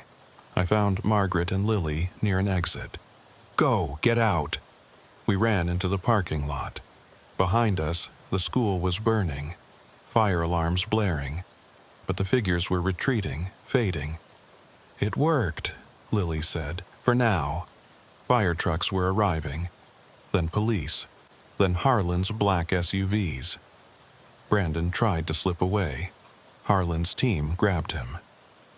"Mr. Brandon," Harlan said, "we have questions. I want a lawyer." "You're beyond lawyers now." They took him away. To where, I didn't ask. Harlan approached me. "You did good." "I burned down a school." "You saved lives." The entities were preparing a mass collection. Hundreds would have vanished. Brandon said the great collection is days away. "We know. We're mobilizing everyone we have. It won't be enough." "No, but we have to try." He told me about Scottsbluff, the original breach. Harlan's eyes sharpened. "What about it?" "Project Insight, 1952. That's where this started. Then that's where we end it. It's heavily defended by collaborators and physical entities. Then we go in heavy, full assault. That's suicide." "Maybe. But what's the alternative? Let billions be collected?" I thought about Ada, her sacrifice, her choice. "I'm coming with you," I said. "You don't have to." "Yes, I do. For Ada." "When?" "Tomorrow night. We hit them when they're strongest, when the barriers are thinnest." "Why then?" "Because that's when we can do the most damage. Not just to them, to the entire system." It was insane, but everything about this was insane. I looked at Lily and Margaret. "You should run. Leave Iowa. Go somewhere populated. Big city. Lots of people." "Will that keep us safe?" Margaret asked. "No, but it might buy you time." They left. I hoped they'd make it, but I doubted it. The great collection was coming, and when it did, nowhere would be safe. That night, I sat in a motel room with Harlan and his team, planning, preparing, knowing most of us wouldn't survive. "There's something else," Harlan said. "We've been analyzing the patterns, the collections. They're not random." Brandon said they're collecting all witnesses. No, they're collecting specific types. People who've seen certain kinds of truths, crimes, yes, but also other things. Anomalies. Glitches in reality. What kind of glitches? Mandela effects, déjà vu, prophetic dreams, people who notice when reality changes. Reality changes? Small ways. Street names, historical dates, like someone's editing the timeline. Who? We don't know. But the entities are connected to it. They're not just collecting witnesses. They're collecting people who might notice the edits. So this is about more than just crimes. It's about controlling reality itself, making sure no one notices the changes. Changes to what end? We don't know. But tomorrow, at Scottsbluff, we might find out. I looked out the window. They were there. Dozens of figures, watching, waiting. "They know we're coming," I said. "Good, let them prepare. It won't matter." But I knew it would matter. We were walking into a trap, just like Ada had. And like her, we might not walk out. But we had to try, for Ada, for Lily, for everyone marked for collection. The war between worlds was about to begin, and tomorrow night, in Scottsbluff, Nebraska, it would end, one way or another. I closed my eyes, tried to sleep. Behind my eyelids, Ada was there, standing in that other place, surrounded by the collected. "We're coming," I whispered. In the vision, she shook her head, mouthed a single word. "Don't." But it was too late. The choice was made. Tomorrow, we would assault the original breach. Tomorrow, we would face the source.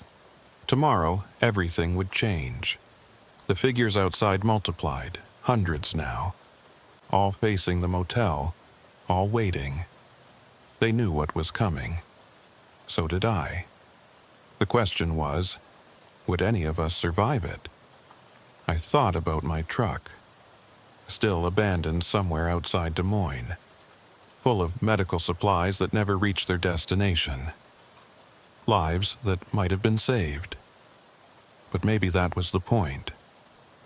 Maybe every choice, every action, every moment of helping or not helping created cracks. Not just witnessing crimes, but witnessing life itself. Maybe we were all marked from the moment we opened our eyes. Maybe collection was inevitable. But Ada had proved one thing. We had a choice. We could go willingly, or we could fight. Tomorrow, in Scottsbluff, we would fight. The phone rang. Unknown number. "Hello?" Static. Then a voice. Distorted. Wrong. "Ezekiel Boone. Who is this?"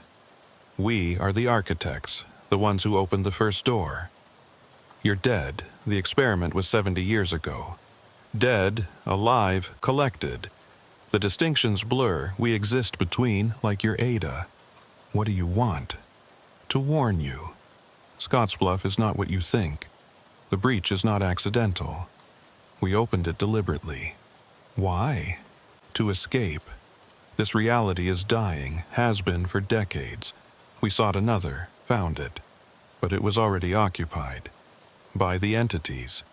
By the previous evacuees, others who fled dying realities.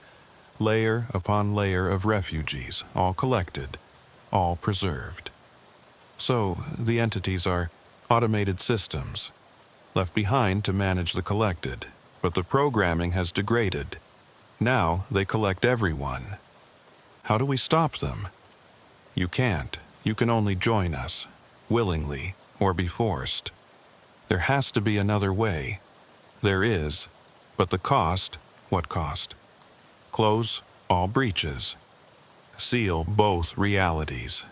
Trap the collected forever, including your Ada. My heart sank. She'd be trapped in that place? Forever. Conscious, aware, alone with billions of others. There has to be a way to free them. There is no freedom, only collection or isolation. You're lying. Perhaps? Tomorrow you'll discover the truth if you survive. The line went dead. I told Harlan about the call. His face was grim. Could be a trick. Psychological warfare. Could be. But what if it's true? What if closing the breach traps everyone? Then we make that choice.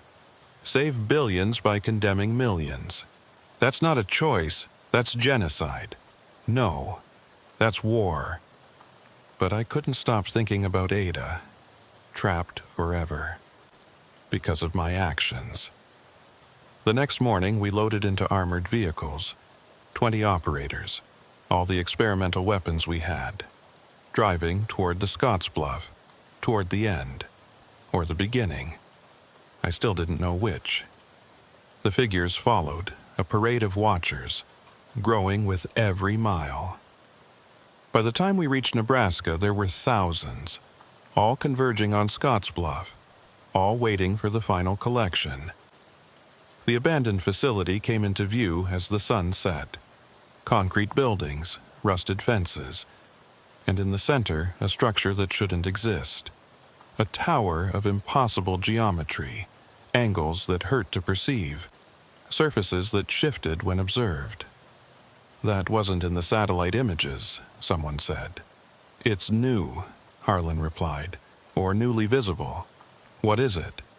The anchor, the physical manifestation of the breach. We stopped a mile out, set up position. Remember, Harlan said, we go in fast, hit the tower, plant the charges, get out. What about the entities? The weapons should hold them back. Long enough. Should? It's all theoretical. We've never faced this many. We moved in formation, through the fence, across the compound. The figures appeared immediately, not dozens, not hundreds, thousands. Filling every space, a sea of blank faces. Weapons free!